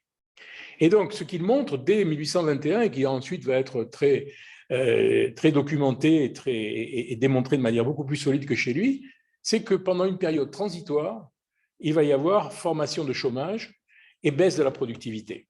Et ce sur quoi il insiste, c'est que ceci n'a rien à voir avec la technologie. C'est lié au fait que l'on change de technologie. C'est le passage d'une technologie à une autre qui fait que vous allez avoir ce type de déséquilibre. Alors, ce qui manque, à mon avis, chez Ricardo, c'est qu'il manque un élément essentiel. Il y a l'irréversibilité. L'irréversibilité, c'est qu'il faut construire avant d'utiliser. Mais il manque un autre élément, c'est l'incertitude. C'est-à-dire l'incertitude sur ce que vont être les nouvelles technologies, parce qu'en fait, on ne sait pas ce qu'on va être les nouvelles technologies, et l'incertitude sur ce qu'on vont être les marchés futurs. Et puis, au passage, évidemment, l'incertitude sur les qualifications dont on a besoin.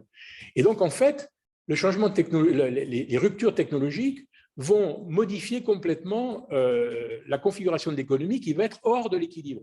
Et donc, ce à quoi on doit réfléchir, c'est la façon dont on gère les déséquilibres. Et là, je vais en terminer par là, le vrai sujet, qui est un sujet très, très complexe à solutionner, c'est à quel rythme on opère le changement.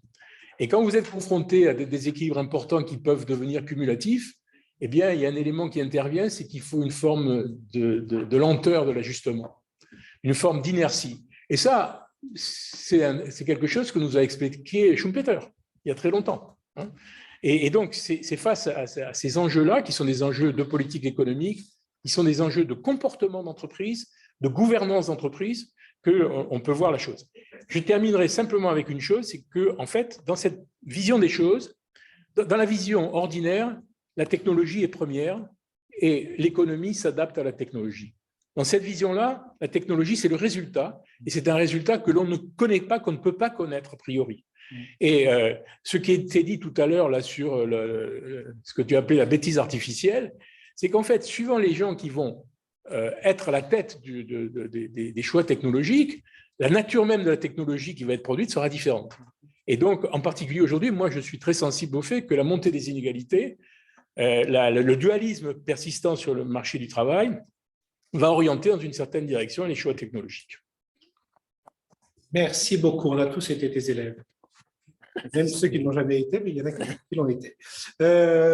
Merci Jean-Luc. Je propose de passer la parole à Jean-Sébastien. OK. Alors là, pour le coup, c'est pour la socio.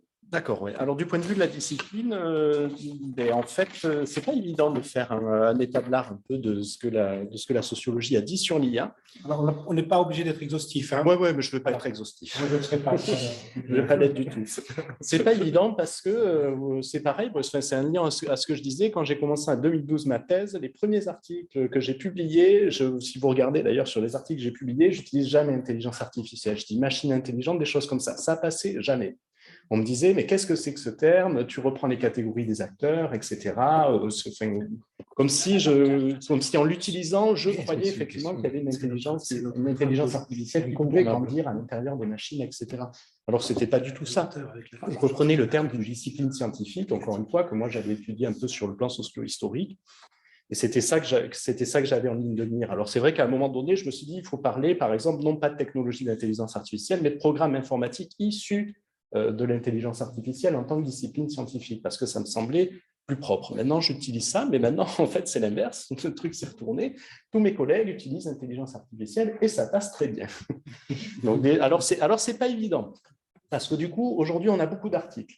On a énormément, enfin, on n'a pas tant que ça. Bon, il y a Gérald là il n'y a pas tant que ça, mais il y a quand même pas mal. Et surtout, on a beaucoup de jeunes qui se lancent dessus et qui donc qui commencent des thèses justement sur le domaine de l'intelligence artificielle.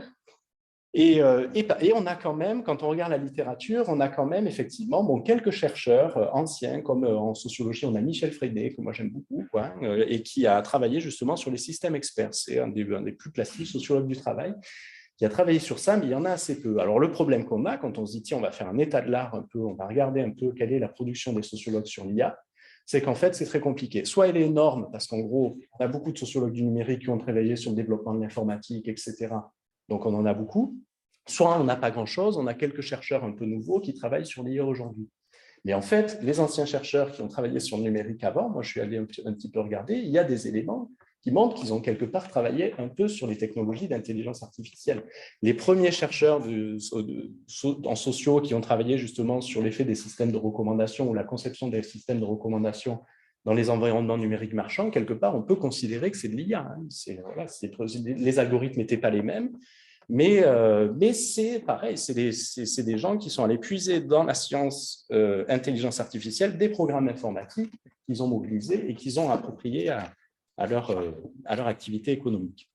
Donc, ce n'est pas simple. Il y a beaucoup de travaux qui sont faits, à la fois, alors pas toujours estampillés IA, et puis parfois, justement, les travaux sont estampillés, et on se demande quand même parfois si vraiment il y a de l'intelligence artificielle derrière, parce qu'en gros, les chercheurs reprennent les catégories des acteurs, ils disent, bon, on travaille sur le développement de l'IA, par exemple, dans le domaine, je ne sais pas, des cabinets de recrutement, et par exemple, mais on ne sait pas finalement, enfin, voilà, on peut se poser la question de est-ce que c'est vraiment de l'IA qu'il y a derrière ou pas? Est-ce qu'on a vraiment des programmes informatiques qui sont issus justement de l'intelligence artificielle ou pas? Il y a quand même un flou toujours sur ça qui n'est pas évident. Donc, par exemple, en sociologie, moi, de mon point de vue, parce qu'on parlait des a priori, justement, je pense que peut-être un a priori qu'on peut avoir, que moi je défends, parce qu'aussi c'est un peu la perspective que j'ai, mais ça j'y crois, l'intérêt justement de faire une sociologie des sciences et des sciences, de l'intelligence artificielle est nécessaire.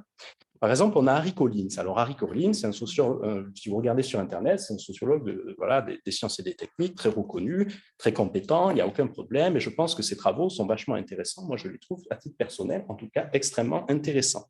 Il me semble, par contre, que, justement, il y a un a priori un a priori un peu de sociologue qu'on a beaucoup, c'est qu'il considère l'IA comme une technologie. Voilà. Il ne considère pas l'IA tellement comme une source, il considère avant tout comme une technologie. Et il nous dit, par exemple, justement, qu'il veut faire une critique un peu de la narration des récits qui sont autour de l'IA. Donc, des récits, finalement, des gens qui vendent la technologie, plus que de ceux qui la conçoivent, plus que ceux de la discipline, du marché un peu qu'il y a autour. On aurait dit, par exemple, le terme deep learning, etc. Il y a tout un tas de termes qui portent à confusion parce que ça laisserait penser justement qu'on arrivera à modéliser de l'intelligence. Et ce qui montre, c'est que non, évidemment, bien sûr que non. Il nous dit, par exemple, l'intelligence, elle est sociale, l'intelligence humaine, elle est extrêmement sensible au contexte, les machines n'ont pas cette sensibilité au contexte, et c'est évident que oui. Certains travaillent, effectivement, pour moi, c'est des superlus. Enfin, voilà, c'est mon avis personnel, on pourrait discuter. Certains travaillent pensent qu'ils vont développer une intelligence artificielle forte d'ici quelques années parce qu'ils se disent, en gros, l'intelligence, elle est matérielle, c'est un réseau de neurones, on a plein de paramètres. Donc, puisque l'intelligence est matérielle, ça va fonctionner. Il y a toute une partie de l'intelligence artificielle, ceux qui sont spécialistes de l'intelligence symbolique, qui depuis longtemps disent non, l'intelligence, elle est fonctionnelle, c'est un logiciel, et ce qu'il faut comprendre justement, c'est ce logiciel. Et ce logiciel, pour le comprendre, il faut aller chercher dans le social. Voilà. Donc déjà, entre eux, les spécialistes de l'IA, cette critique, ils peuvent l'avoir. Mais enfin, Harry Collins, il fait une très belle critique sur ça. Et ensuite, il nous dit, par exemple, que effectivement cette critique elle est nécessaire, hein, je vais vite, hein, je caricature un peu, mais parce que je ne veux pas prendre trop de temps. Il nous dit que cette critique elle est nécessaire et parce qu'il pense qu'il faudrait par exemple développer un nouveau test de Turing, un espèce de nouveau test de Turing qui permettrait justement de montrer les décalages entre ce que fait le cerveau humain et ce que fait la machine et montrer que ça ne marche pas. En sociaux, on passe beaucoup de temps à montrer que ça ne marche pas. Moi, je trouve que c'est une bonne initiative de montrer que ça ne marche pas. En même temps, si on veut faire une sociologie un petit peu proche, par exemple, de la sociologie un peu latourienne et Calon, quelque part que ça marche ou que ça ne marche pas, bon, ce qui est intéressant, c'est de voir comment les acteurs conçoivent et ce que les acteurs développent pour s'approprier ces technologies. Ils les font marcher, hein. Je veux dire, les acteurs font beaucoup de travail pour faire marcher ces technologies. Ils les ont souvent, au début, ils sont là, ouais, c'est pas super, c'est pas génial. Les systèmes de recommandation, on est tous à dire que, effectivement, ça ne fait pas des recommandations toujours pertinentes. Pourtant, on les utilise, pourtant, ces systèmes, ils sont encore là, ils continuent d'être conçus, etc. Donc finalement, à la fois, il ne marche pas parce qu'effectivement, dans les usages, on n'est pas très content. À la fois, il marche quand même un peu parce que voilà, ils permettent, hein, ils participent à la régulation de nos interactions. Et je pense que c'est ça qui est aussi intéressant d'étudier. Et donc, Harry Collins, il nous dit qu'il faut faire un nouveau test de Turing justement pour pouvoir démystifier et regarder le décalage en gros qu'il y a entre les promesses qu'on a autour de ces technologies et les usages qui en sont faits. Bon, moi, je pense que c'est, par exemple, pas une mauvaise idée, mais je trouve que justement, ce que je disais par rapport aux a priori, je pense que si Harry Collins, il était parti un peu différemment, qu'il s'était dit, tiens, qu'est-ce que c'est finalement que cette intelligence artificielle? Je veux vraiment faire une sociologie des sciences, je veux me dire d'où vient le terme, comment il a été créé, comment il a été développé, etc. On arrive justement par le biais de la science, par le biais de cette discipline scientifique qui a été développée dans les années 50. Si on commence à lire un peu les travaux des spécialistes de l'AI qui font ça, je vous assure qu'on se rend compte que les débats, ils sont très loin déjà des promesses qu'on entend par les spécialistes du marché, et les débats, ils sont très loin d'être de l'ordre de, voilà, est-ce qu'il faut faire un nouveau test? Quelque part, pour les spécialistes de l'IA, je pense que quand on lit les travaux, on se dit, mais le test de Turing que propose Harry Collins, par exemple, ça n'a pas de sens, puisque de toute façon, dans la littérature, on voit très bien que de toute manière, ce n'est pas l'intelligence humaine qu'on reproduit, ce n'est pas ça qu'ils cherchent, les auteurs, c'est reproduire, encore une fois, des petits aspects de l'intelligence, et qui sont en plus très, très éloignés de ce qu'on connaît aujourd'hui. Aujourd'hui, on a l'impression que l'IA, c'est d'une part l'apprentissage statistique, en gros, hein, random forest, etc., tout un tas de techniques.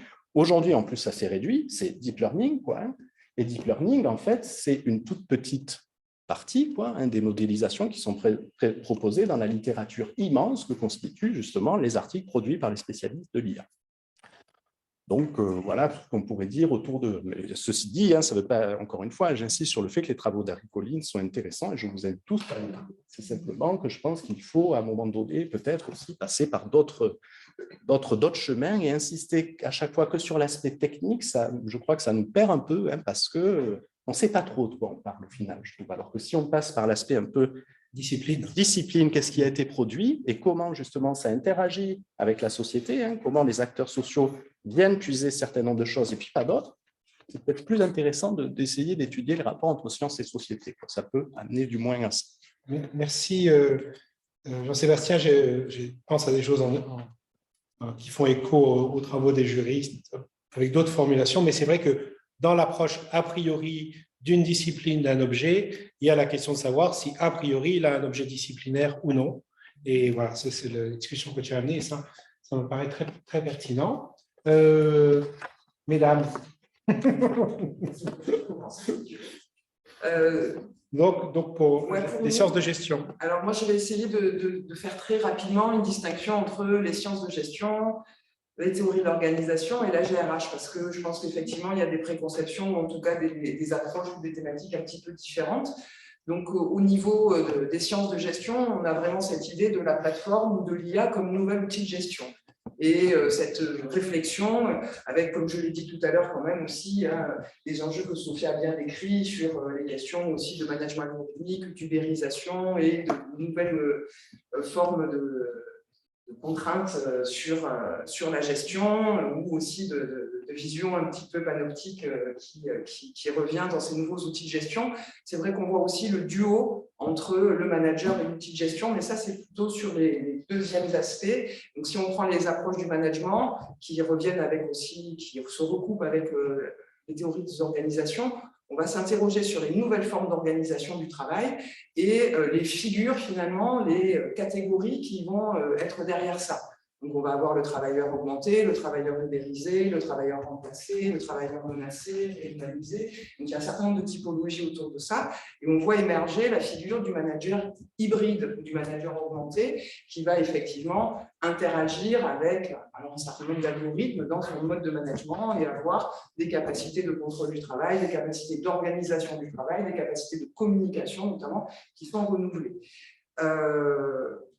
Dernière catégorie en RH, ça c'est aussi plutôt ma perception, même si j'essaie de me projeter dans notre discipline, il me semble qu'on va vraiment le prendre par deux prismes, le sens du travail et les questions d'émancipation, encore une fois, de contraintes, et notamment une des thèses remarquables récemment en GRH, c'est les radiologues et leur capacité à modifier leur identité, à job-crafter leur identité en fonction justement des changements liés à l'IA.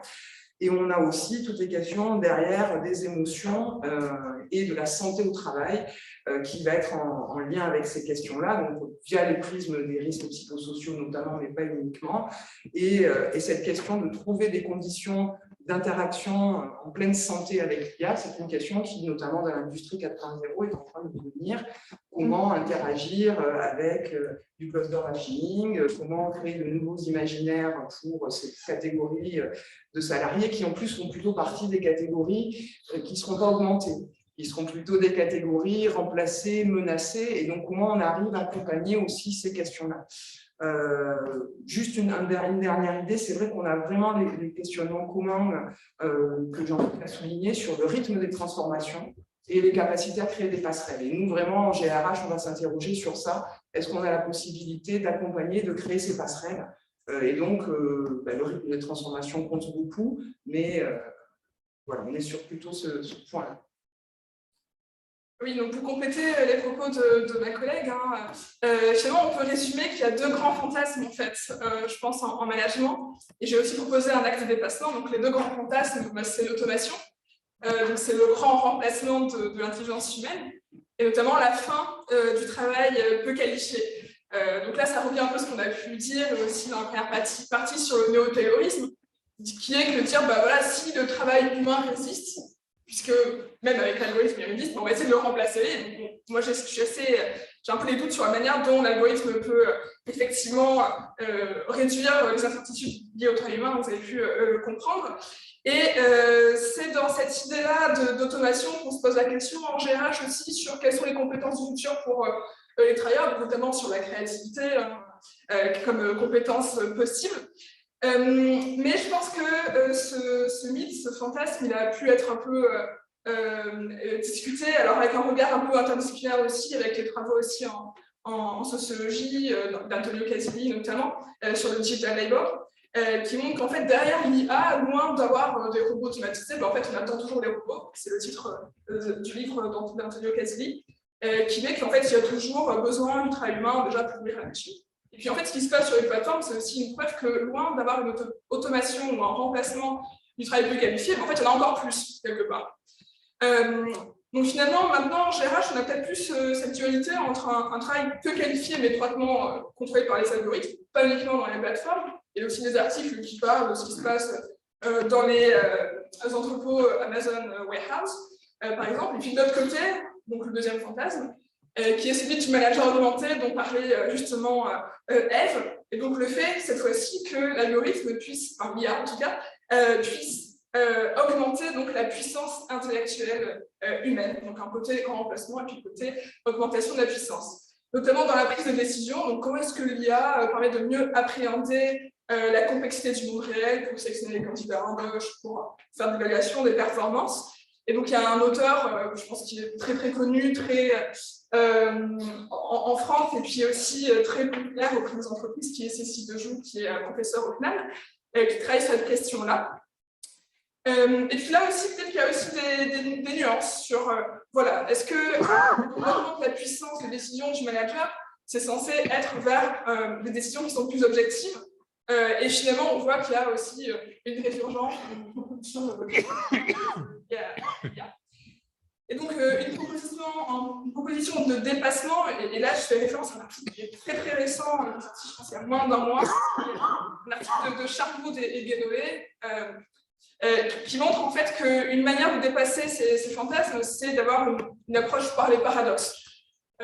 Une manière moins optimiste et pessimiste de l'IA, en disant que finalement l'IA c'est simplement la continuation des technologies qu'on retrouve en management, hein, c'est pas forcément une nouveauté, mais certes davantage d'ampleur, d'efficacité, de précision, mais surtout qui alerte sur le fait qu'il faut se ressaisir en tant que manager, en tant que fonction RH de l'IA, pour ne pas se retrouver enfermé dans des organisations qu'on pensait dépassées. En tout cas, si on est dans une forme de néo-taylorisme avec une forme de management algorithmique, peut-être qu'il faut aussi, comme ça a pu se passer dans l'histoire de l'ancien management, avoir une nouvelle école des relations humaines, mais adaptée peut-être aux algorithmes.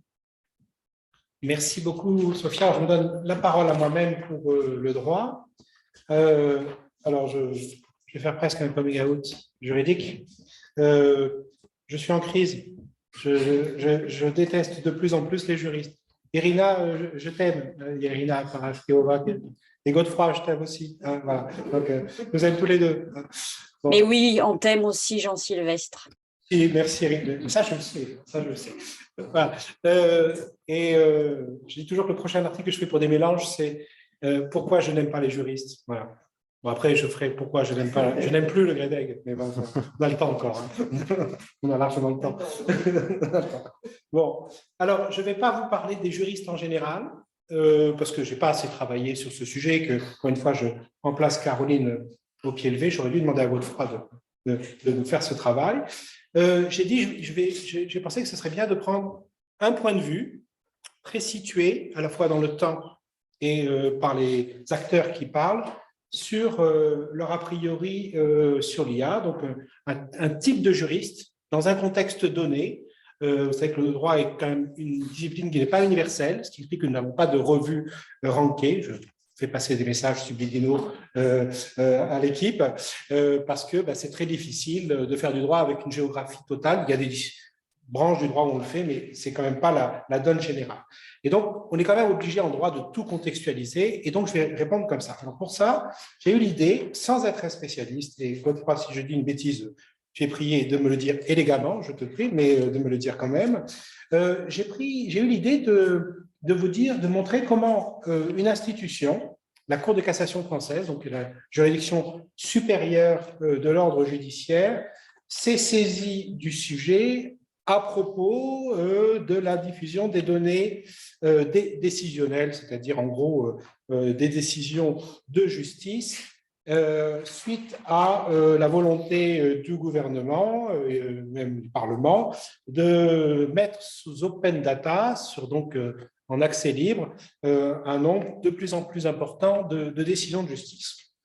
Quand la Cour de cassation se saisit de cet objet, avec la perspective que derrière on puisse avoir de l'intelligence artificielle appliquée à ces bases de données largement augmentées et qui dépassent la capacité humaine ordinaire de traitement, qui consiste en gros à faire une note sur un arrêt, hein, donc le traitement de masse des décisions, c'est des choses qui sont faites, mais ce n'est pas du tout le lot ordinaire du travail du juriste.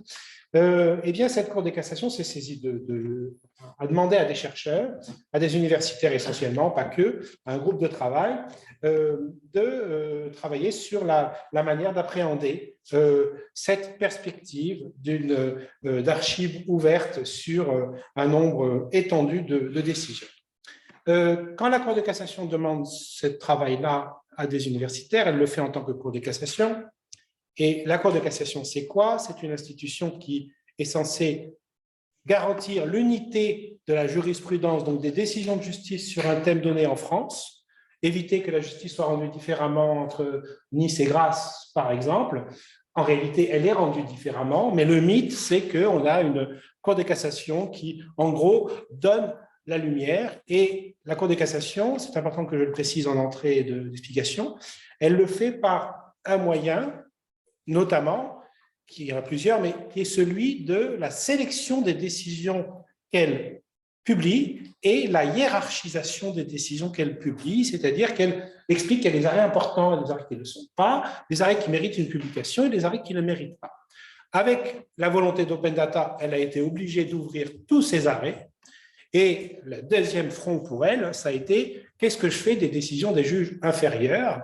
Ce n'est pas péjoratif, hein, c'est des juridictions inférieures, c'est le terme qu'on utilise en droit, c'est-à-dire des cours d'appel, et puis pire encore, des tribunaux, y compris des tribunaux trifouilles-les-oies, qui rendent des jugements. Si on met tout ça dans la base, qu'est-ce que ça va être? Et donc, elle donne mission à ces chercheurs, notamment ces juristes, d'appréhender la perspective de l'arrivée de l'IA dans le champ. Et là, la réponse, elle est pour moi absolument éloquente. Hein. Les juristes vont tout verrouiller. Tout verrouiller. Alors, je voudrais juste vous expliquer le cheminement de la démarche. Je ne critique pas la position de ces juristes, ce n'est pas du tout celle que moi j'adopte comme chercheur de juriste, mais celle qu'ils adoptent est quand même une position conforme. La plupart des juristes auraient tendance à réagir comme ça, peut-être pas les plus jeunes générations, mais globalement, c'est comme ça que les juristes pensent. Alors, pour essayer de vous montrer qu'on voit affleurer l'a priori dans cette posture, hein, de garder le temple de la maison de la jurisprudence, je vais vous donner quelques éléments sans être exhaustif du tout. D'abord, on vous dit qu'on ne doit pas parler de justice prédictive parce que ça, c'est marketing. Il faut parler de jurimétrie, c'est le mot que tu as utilisé, c'est-à-dire la mesure du droit. Ensuite, on explique que cette arrivée de l'IA, ça a une dimension quantitative, hein, le nombre de décisions qu'on va faire rentrer dans la base, mais aussi qualitative, c'est-à-dire le sens qu'on va donner aux décisions ou au traitement des décisions que l'on introduit dans la base. Donc, c'est-à-dire qu'on prend quand même le sujet très au sérieux. Hein, on va rentrer dans le cœur du sujet. On n'a pas l'intention de lâcher du terrain. Bon, il y a des questions, par exemple, une expression qui est un a priori des juristes sur la menace d'une jurisprudence, écoutez bien le terme, horizontale.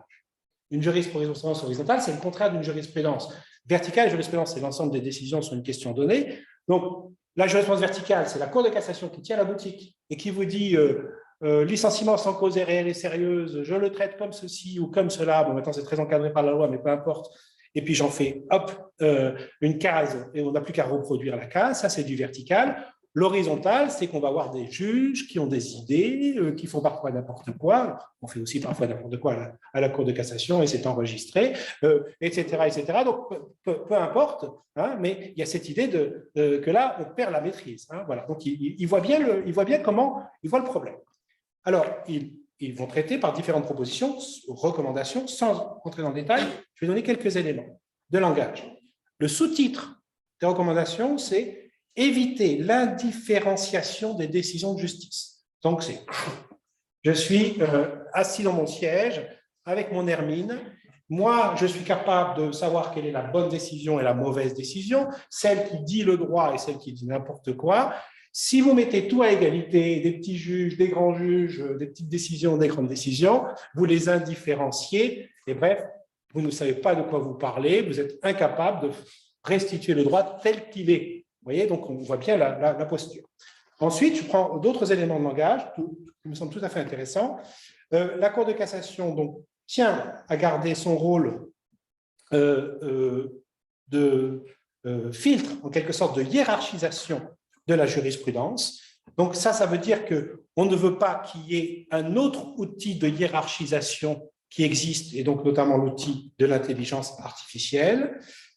Autre élément, la Cour de cassation réfléchit à créer son propre tri sélectif des décisions. Alors, ils ont imaginé de créer un outil de traitement de la base qui s'appelle Judilibre. Je l'ai pas. Alors moi, vu que je ne suis pas, Godefroy, tu dois connaître ça mieux que moi, mais moi, je n'ai pas utilisé cette base, etc. Je n'ai aucun avis sur le fonctionnement de la base, etc.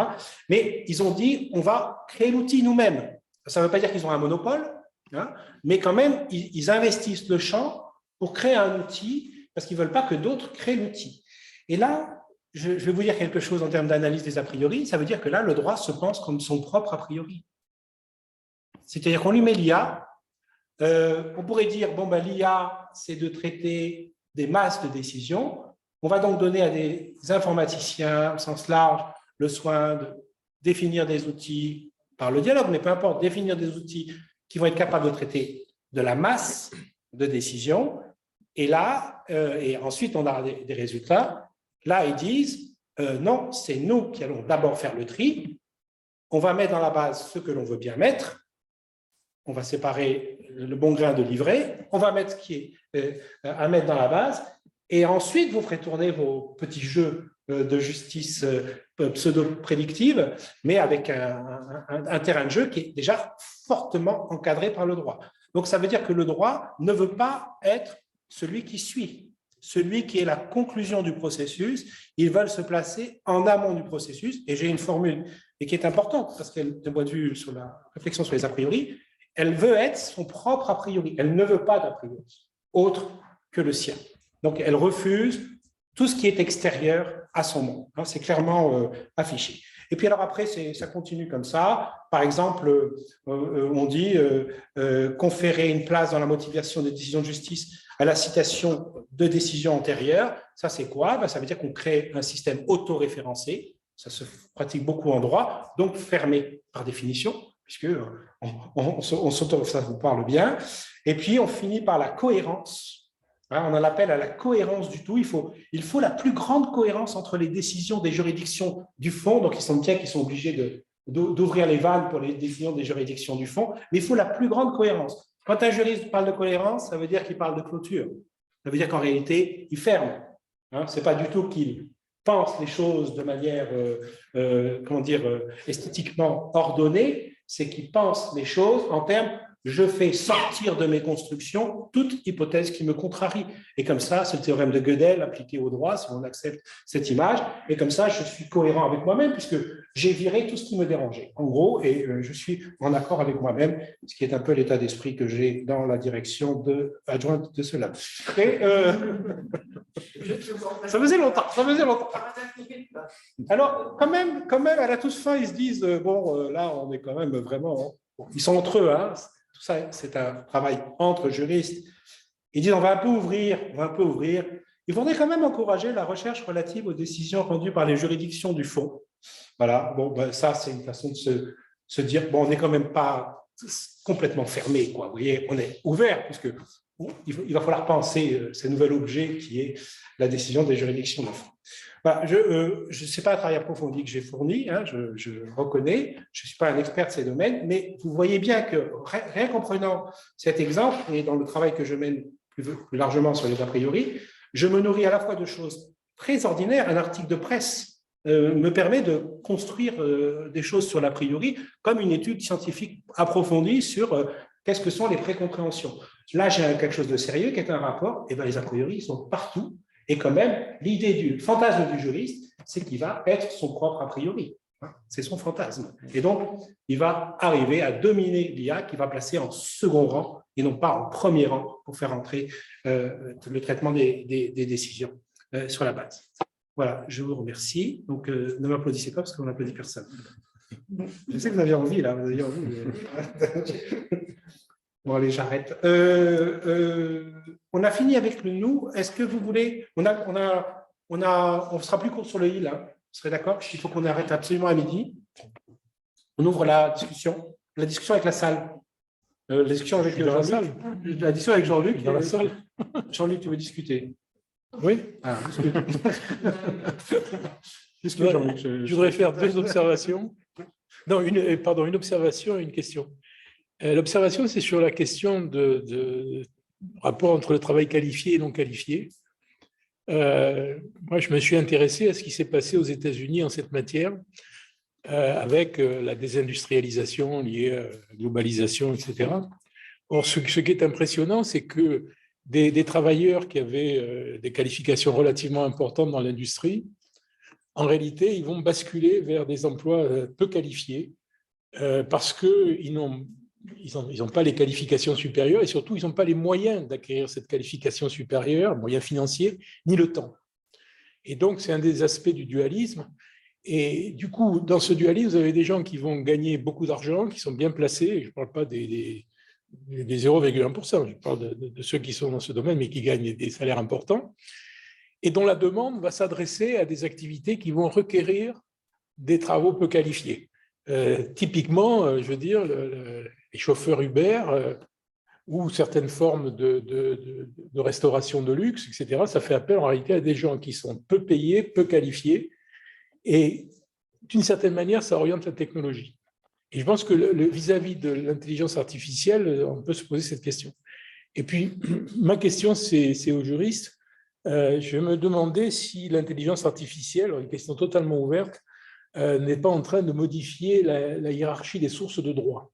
Oui, c'est clairement ce que dit ce contre quoi peut lutter ce rapport, bon, qui est un rapport, oui, encore une fois, pro-domo, etc. Il y a d'autres gens qui écrivent des points de vue tout à fait différents, mais c'est clair, parce que le droit, c'est ce qu'on dit sur le droit. Il n'y a pas de données objectives du droit. Prenez une loi, ce qui compte, c'est ce que vous comprenez de la loi, ce n'est pas ce que la loi dit, ce serait trop simple.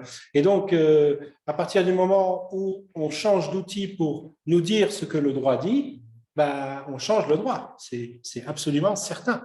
Voilà, c'est sûr, c'est clair. Surtout si je dois en plus, mais ça c'était mon propos pour le HIL, je dois en plus faire entrer ma grille de lecture du droit dans une grille qui soit adaptée à l'outil que j'utilise, un outil qui est étranger. J'y reviendrai tout à l'heure, encore plus. Mauro a une question. Non, il est en train de s'endormir, c'est pour ça. J'avais une question par rapport à l'intervention de Jean-Luc. Non, je partage tout ce que vous avez dit, mais effectivement, je me demande si quand même il y a quelque chose dans la nature de l'intelligence artificielle qui rend des technologies un peu différentes de on parlait aussi Ricardo. Parce que quand même, clairement, c'est comme les robots qui étaient un peu intelligents. Là, effectivement, on est en train de remplacer de plus en plus le travail créatif. Donc, ce n'est pas juste le travail qu'on peut utiliser, d'accord, qui c'est répétitif. Là, de plus en plus, c'est aussi des tâches créatives. Donc, je me demande juste si, je voudrais avoir votre avis, aussi l'avis de le panel, voilà, effectivement, s'il y a quelque chose de la nature de la technologie qui demande une approche différente, justement pour permettre des ajustements qui permettent de maintenir l'emploi, d'éviter l'inégalité. Donc, voilà. Donc, moi, je pense que ça va changer complètement notre mode de vie. C'est vrai que la technologie, quand même, change notre vie. L'électricité a changé complètement nos vies. C'est vrai qu'il y a. Plus pour très longtemps. C'est pas que la technologie vient d'abord et après l'économie, et donc l'économie doit accompagner, doit aussi conduire, orienter le projet technologique. Mais c'est vrai, je me demande s'il y a quelque chose, quand même, dans la nature de la technologie. Et donc, de ce paradigme technologique aussi qui va quand même orienter aussi l'approche que, comme économiste, on va avoir vers la diffusion de ces nouvelles technologies.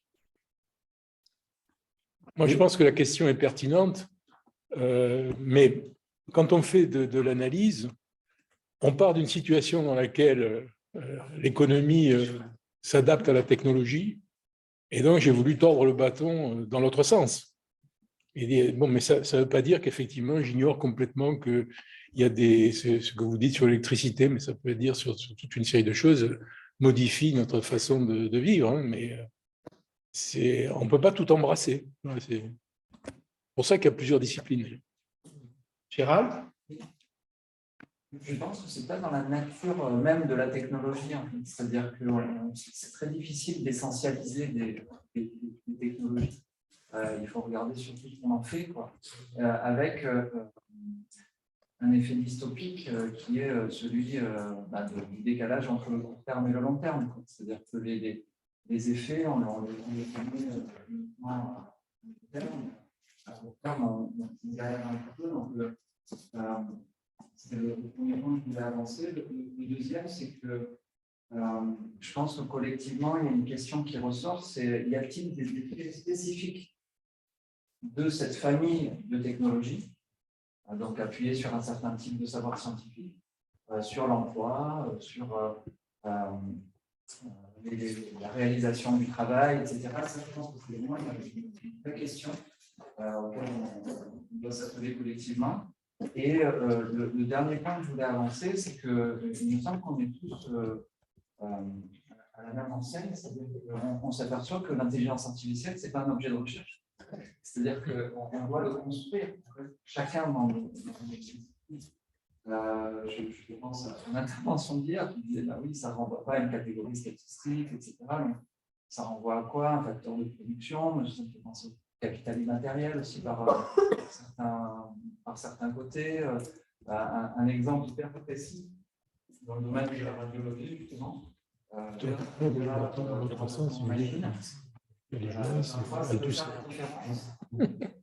On accole en fait, par exemple, un mammographe, un logiciel d'intelligence artificielle qui va analyser. Voilà, donc là, on a de la valorisation. Bon. Du coup, en sociologie, on a la même difficulté. Enfin, c'est ce que disait aussi Jean-Sébastien, c'est-à-dire que quand on regarde les travaux, il y a des travaux sur les algorithmes. Voilà, c'est-à-dire qu'est-ce que les algorithmes font faire, comment on les conçoit et qu'est-ce qu'ils font faire. Et puis aussi, il y a quand même l'objet de formation, c'est-à-dire finalement la question du travail avec des machines. Et je pense que je formulerai aussi l'idée de la délégation, en fait, de la délégation de la décision en fait, à des machines. Et le dernier point que je voulais avancer, c'est que, effectivement, je rejoins sur voilà, les fantasmes, etc., le remplacement, il faut faire attention. Mais je dirais oui, mais. Alors, oui, mais parce que le temps long, comme je disais tout à l'heure, mais aussi, en fait, il y a des effets induits par le fait de croire qu'il va y avoir un remplacement. Et quand on regarde des communautés professionnelles très précises, elles peuvent se crisper par rapport à l'annonce d'un remplacement.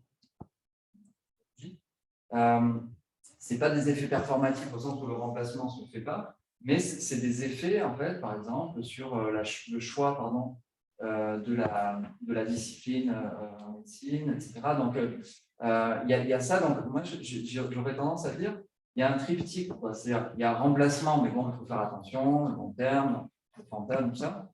Il y a déclassement. Ça rejoint aussi des choses qui ont été dites. C'est-à-dire, est-ce que des savoirs experts vont se trouver concurrencés en vrai ou parce qu'on pense qu'ils vont l'être. Et il y a la question du déplacement. En fait. C'est-à-dire que dans l'activité même du travail, en fait, il faut aller regarder ce qui se passe dès lors que des professionnels, typiquement, se retrouvent à devoir batailler avec des logiciels. Parce qu'il faut toujours concrétiser, en fait, l'intelligence artificielle, ce sont des logiciels qui se retrouvent à batailler ou à devoir utiliser, sans souvent en avoir demandé, des applications de ce type. Donc, je pense qu'il y a vraiment un petit remplacement à long terme avec des effets en fait, des discours, et des communautés professionnelles qui s'organisent, déclassement, parce qu'il peut y avoir ce type d'effet, et déplacement sur finalement comment on regarde dans l'activité de travail elle-même si ça induit des changements. Si Gérald, je propose qu'on ouvre le. Oui, vas-y, Adèle.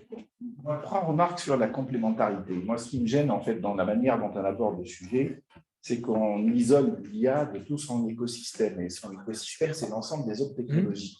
En fait, elle est très complémentaire avec beaucoup d'autres technologies, notamment dans l'industrie 4.0. Et elle ne peut pas être toute seule, en fait. Deuxième complémentarité, on a l'habitude de raisonner toujours sur est-ce qu'il va y avoir du travail qui va disparaître, est-ce qu'il y a remplacement par remplacement. Aujourd'hui, il y a une conviction dans beaucoup d'institutions, l'Organisation internationale du travail par exemple, c'est qu'il y a des micro-tâches qui vont être changées à l'intérieur de tous les métiers. Et en fait, c'est là où il faudrait voir une lecture beaucoup plus fine. Les métiers sont là, mais il y a des tâches qui disparaissent. Je donne un exemple. L'année dernière, j'ai supervisé un mémoire de master en RH, c'est sur en fait, l'automatisation et l'intelligence artificielle dans la gestion des frais de mission. En fait, c'est une entreprise à Monaco qui est installée, qui gère 2000 salariés qui sont dans le monde, dans 170 pays. Ils ont un problème énorme sur la gestion des notes de frais. Ils envoient, ça se perd, etc.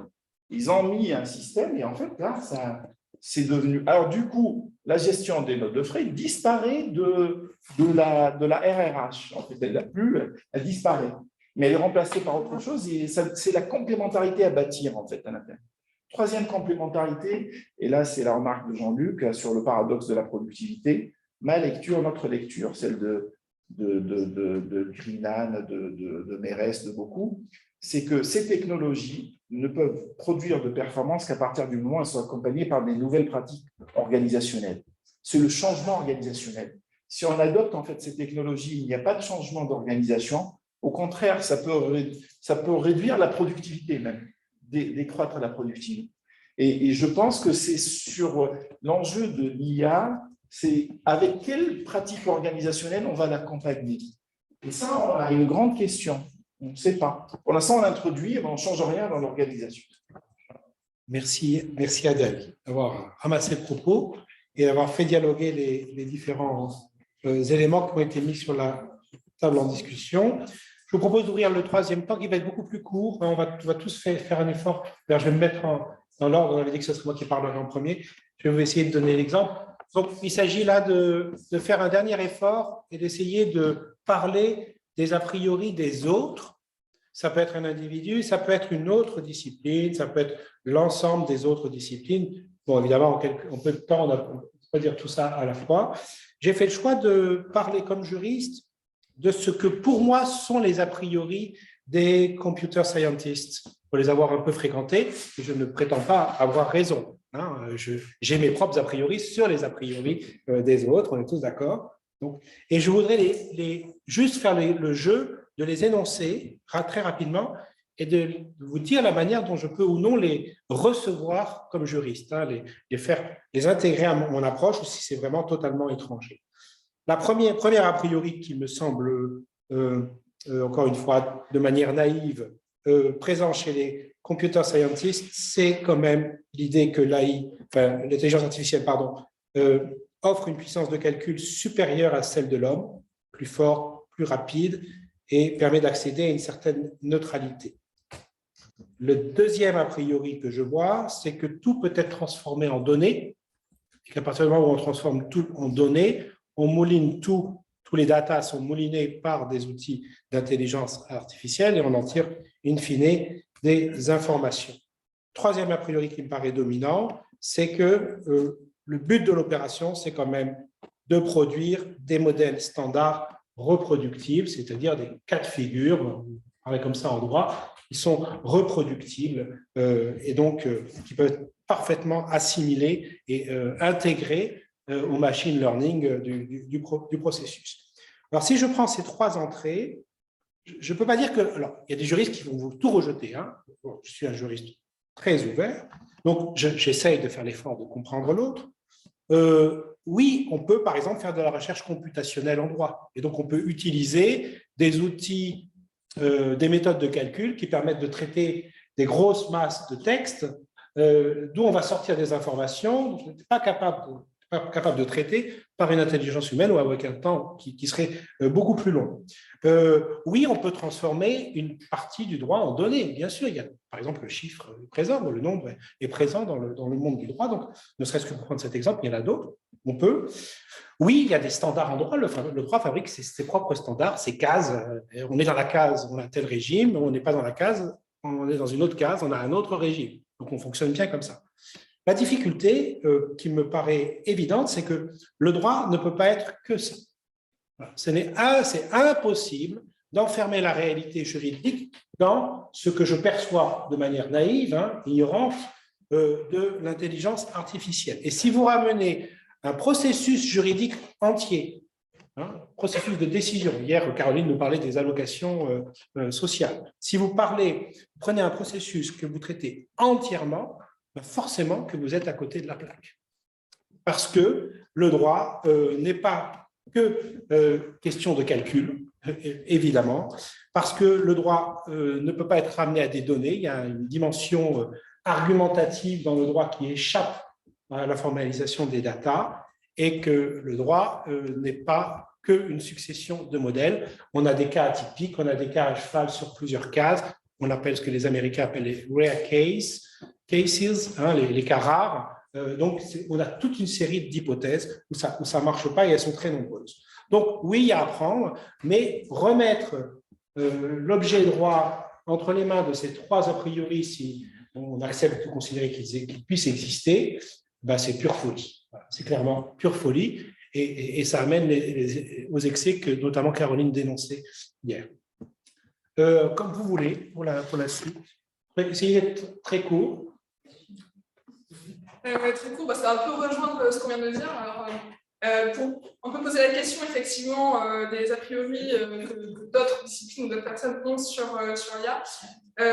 Moi, peut-être comme beaucoup de personnes ici, je me suis un peu amusée sur le nouveau chatbot de OpenAI et j'ai essayé de regarder, de poser la question à l'IA de quels sont les a priori que l'on a sur l'IA et sur le management. Donc, du coup, l'IA m'a répondu que l'a priori que l'on a sur l'IA, c'est qu'on pense que l'IA n'est pas capable de prendre les décisions raisonnées qu'un manager humain à cause de croyances erronées des hommes sur la capacité de l'IA à gérer des situations complexes. Moi, je pense que c'est assez révélateur, finalement, d'un préjugé qui vient, à mon avis, des ingénieurs à la Silicon Valley et pas que, et du grand public en général, qui est que, finalement, peut-être que la machine peut rivaliser ou dépasser son créateur, donc peut-être un peu comme, c'est un mythe qui est un peu vieux comme le monde, comme celui du golem, qui est a priori conçu comme n'ayant pas de pouvoir d'agir, mais qui pourrait peut-être un jour dépasser l'homme et mener à son extermination. Donc c'est un mythe qui est assez partagé, je pense, dans la science-fiction également. Et finalement, moi j'avais mis ça comme une manière, quelque part, de se décharger de la responsabilité politique de l'intelligence artificielle, de dire finalement c'est une machine qui vont décider, qui vont gérer l'organisation tout seul et qui peut être bon à servir l'homme. Et finalement, moi, ça me mène à poser une question qui est-ce que la vraie question, c'est pas une question éthique, quelque part, que l'on doit résoudre hic et nunc, quelque part, qui est comment est-ce qu'on crée la confiance entre les travailleurs aujourd'hui, les managers et les technologies d'intelligence artificielle dans les organisations. Et donc là, finalement, ça rejoint aussi ce qu'a pu dire notre collègue. En fait, sur quelles pratiques en organisation est-ce qu'on doit mener pour accompagner l'intelligence artificielle. Et donc ça, je pense que c'est des vraies questions qu'on essaie de traiter en management, c'est-à-dire comment est-ce qu'on fait pour limiter ou contrebalancer l'intelligence artificielle et notamment le management algorithmique, et comment est-ce qu'on peut garantir des organisations qui préservent le pouvoir d'agir dans les organisations. Très rapidement, donc pour compléter, moi je vais aborder avec cette idée quels sont les a priori et les préjugés des autres disciplines. Donc pour moi, les économistes, ils ont une manière technologique un petit peu cyclique de penser l'IA et avec cette vision-là. Les juristes, c'est les données, c'est la propriété, c'est la responsabilité. Les sociologues, c'est les côtés, les idéologies dans les algorithmes. Donc ça, c'est un petit peu, voilà. Rapidement, les autres, c'était ça. Mais je voulais revenir sur cet a priori qu'on a tous, l'angle aveugle de la soutenabilité et ces questions-là qui sont vraiment, pour moi, le grand absent, l'éléphant au milieu de la table, avec évidemment les questions environnementales, d'externalité environnementale, que ce soit les métaux rares, que ce soit la crise des semi-conducteurs, que ce soit l'énergie et la consommation d'énergie, mais aussi derrière cette soutenabilité, les questions sociales, les prolétaires du clic, une forme de reféodalisation, pour reprendre du lien social. Et donc, moi, c'est vraiment sur ce point-là que je voulais terminer. Merci. Jean-Luc? Je crois que je n'ai rien à dire. Hein. Non. Alors là, il faut que tu le refasses. On te filme. Alors, je pense que ce que tu as dit, Jean-Luc Renaissance. Ce que tu as dit du droit tout à l'heure me paraît s'appliquer à l'économie. Hein. Moi, quand je viens dans des panels comme celui-là, je suis de plus en plus renforcé dans l'idée qu'on doit aller de plus en plus vers des réflexions pluridisciplinaires. En ce qui concerne la théorie économique, c'est très simple. Ça veut dire que par rapport au droit, il faut absolument convaincre les économistes qu'il n'y a pas de théorie économique qui s'applique indépendamment du contexte institutionnel. Ça, c'est très important. Notre a priori majoritaire, c'est quand même celui-là. Et puis, la deuxième chose, c'est qu'on ne peut pas éviter d'avoir une position philosophique, c'est-à-dire de s'écarter d'une vision théologique du monde et d'aller vers une philosophie expérimentale. Et ça, c'est très important. Je crois que trop souvent, on oublie qu'on a des a priori philosophiques et qu'il faut savoir faut savoir les choisir et les arbitrer. Et la référence que je faisais au début à Camus et la référence que je ferai aujourd'hui à ce philosophe américain que j'ai découvert récemment, qui est John Dewey, c'est extrêmement important, parce que c'est l'idée que l'expérimentation, ça compte. La dernière chose que je voudrais dire, c'est que avant que les machines détruisent l'homme, c'est pas impossible que l'homme ait détruit la nature, auquel cas le problème sera résolu. L'homme se détruit lui-même, c'est clair. Je suis pas écolo. Hein. Jean-Sébastien, tu as presque le mot de la fin. Voilà. Non, mais je vais aller très vite, hein, juste sur les remarques qui ont été dites, parce que j'ai rien à rajouter de plus. C'est vrai qu'effectivement, les data scientists, là, moi, déjà, je mélange pas tout à fait les data scientists et les spécialistes de l'IA. En fait, encore une fois, si on regarde la science, ils font pas tout à fait le même travail. Oui. Mais les data scientists, moi, j'avais trouvé exactement ce que vous expliquez, c'est-à-dire qu'ils ont l'impression que, alors moi, c'était dans le domaine du marché, hein, les préférences, en fait, il y avait quelqu'un qui faisait des présentations sur ça et qui expliquait qu'en gros, le concept qu'il allait dépasser les problèmes philosophiques que ça posait, qu'avec 500 et quelques variables et des millions de données, eh bien, il arrivait à découvrir les préférences de façon un petit peu comme ça, normative, etc. Donc, ce préjugé lié à Antoinette Rouvois, quand même, elle l'a un peu aussi, parce que dans sa gouvernementalité algorithmique, elle dit qu'elle est anormative, etc. Quand on regarde bien les procédés de conception, on se rend compte que c'est faux. Et ce qui est assez marrant, par exemple, chez les data scientists, sur les préjugés qu'ils peuvent avoir, enfin, les a priori là-dessus, c'est que d'un côté, ils nous disent, eh bien, effectivement, nos machines, elles prédisent, quoi, hein, elles arrivent à saisir le réel un peu de façon immanente parce qu'on a beaucoup de données, etc. Donc, dans le domaine de la publicité, ça veut dire quoi? Ça veut dire que la fameuse campagne, par exemple, Moulinex, Libère la femme, qui est empreinte de stéréotypes, ils se disent, ben, nous, on n'en a plus. On fait des recommandations où, justement, on se dégage des stéréotypes sociaux, etc.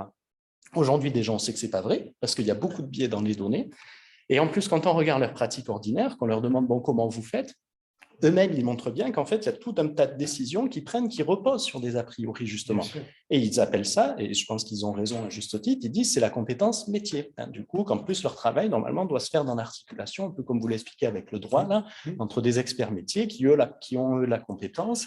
Il ne pas me tutoyer. Des spécialistes, pardon. Des spécialistes donc, du traitement de données, et justement une articulation entre les deux avec l'idée que la machine doit justement encapsuler quelque part ses compétences. Donc c'est vrai que dans leur propre a priori, on voit qu'en plus, il y a une contradiction quand on regarde vraiment leurs activités. Voilà. Merci beaucoup. Est-ce que vous voulez ajouter quelque chose avant la pause déjeuner? Le HIL, c'était un peu notre conclusion. Hein, je remarque quand même qu'on a bien joué le dialogue des disciplines. Hein, très intéressant. Hein, et de plus en plus. Hein, donc, c'est une bonne méthode. Hein. C'est open source. Hein, même pas obligé de me citer, quoi. Vous pouvez juste dire il y a un fou à Sophia. Bon, je plaisante. Voilà, ben merci. Moi, je suis vraiment très heureux de cette belle expérience. Ça va être enregistré, ce sera certainement pour ceux qui travaillent en profondeur dessus, qui veulent continuer l'effort. Et nous continuerons, parce que nous aurons, il serait bien que nous organisions une deuxième séance dans l'année, hein, plutôt au printemps ou à l'approche de l'été. Donc, il faudra qu'on réfléchisse à ceux que ça intéresse à trouver une nouvelle entrée qui nous mette un niveau de difficulté un peu supplémentaire, hein, parce que le but à chaque fois, c'est quand même d'essayer de... Voilà. Bon, avec le risque que ça lâche à un moment donné, mais bon, on est tous substituables, donc tout va bien. Voilà, un grand merci d'avoir joué le jeu et merci à la direction d'avoir accepté de l'intercaler dans ce programme. Mais je pense que ça faisait sens. Voilà, merci.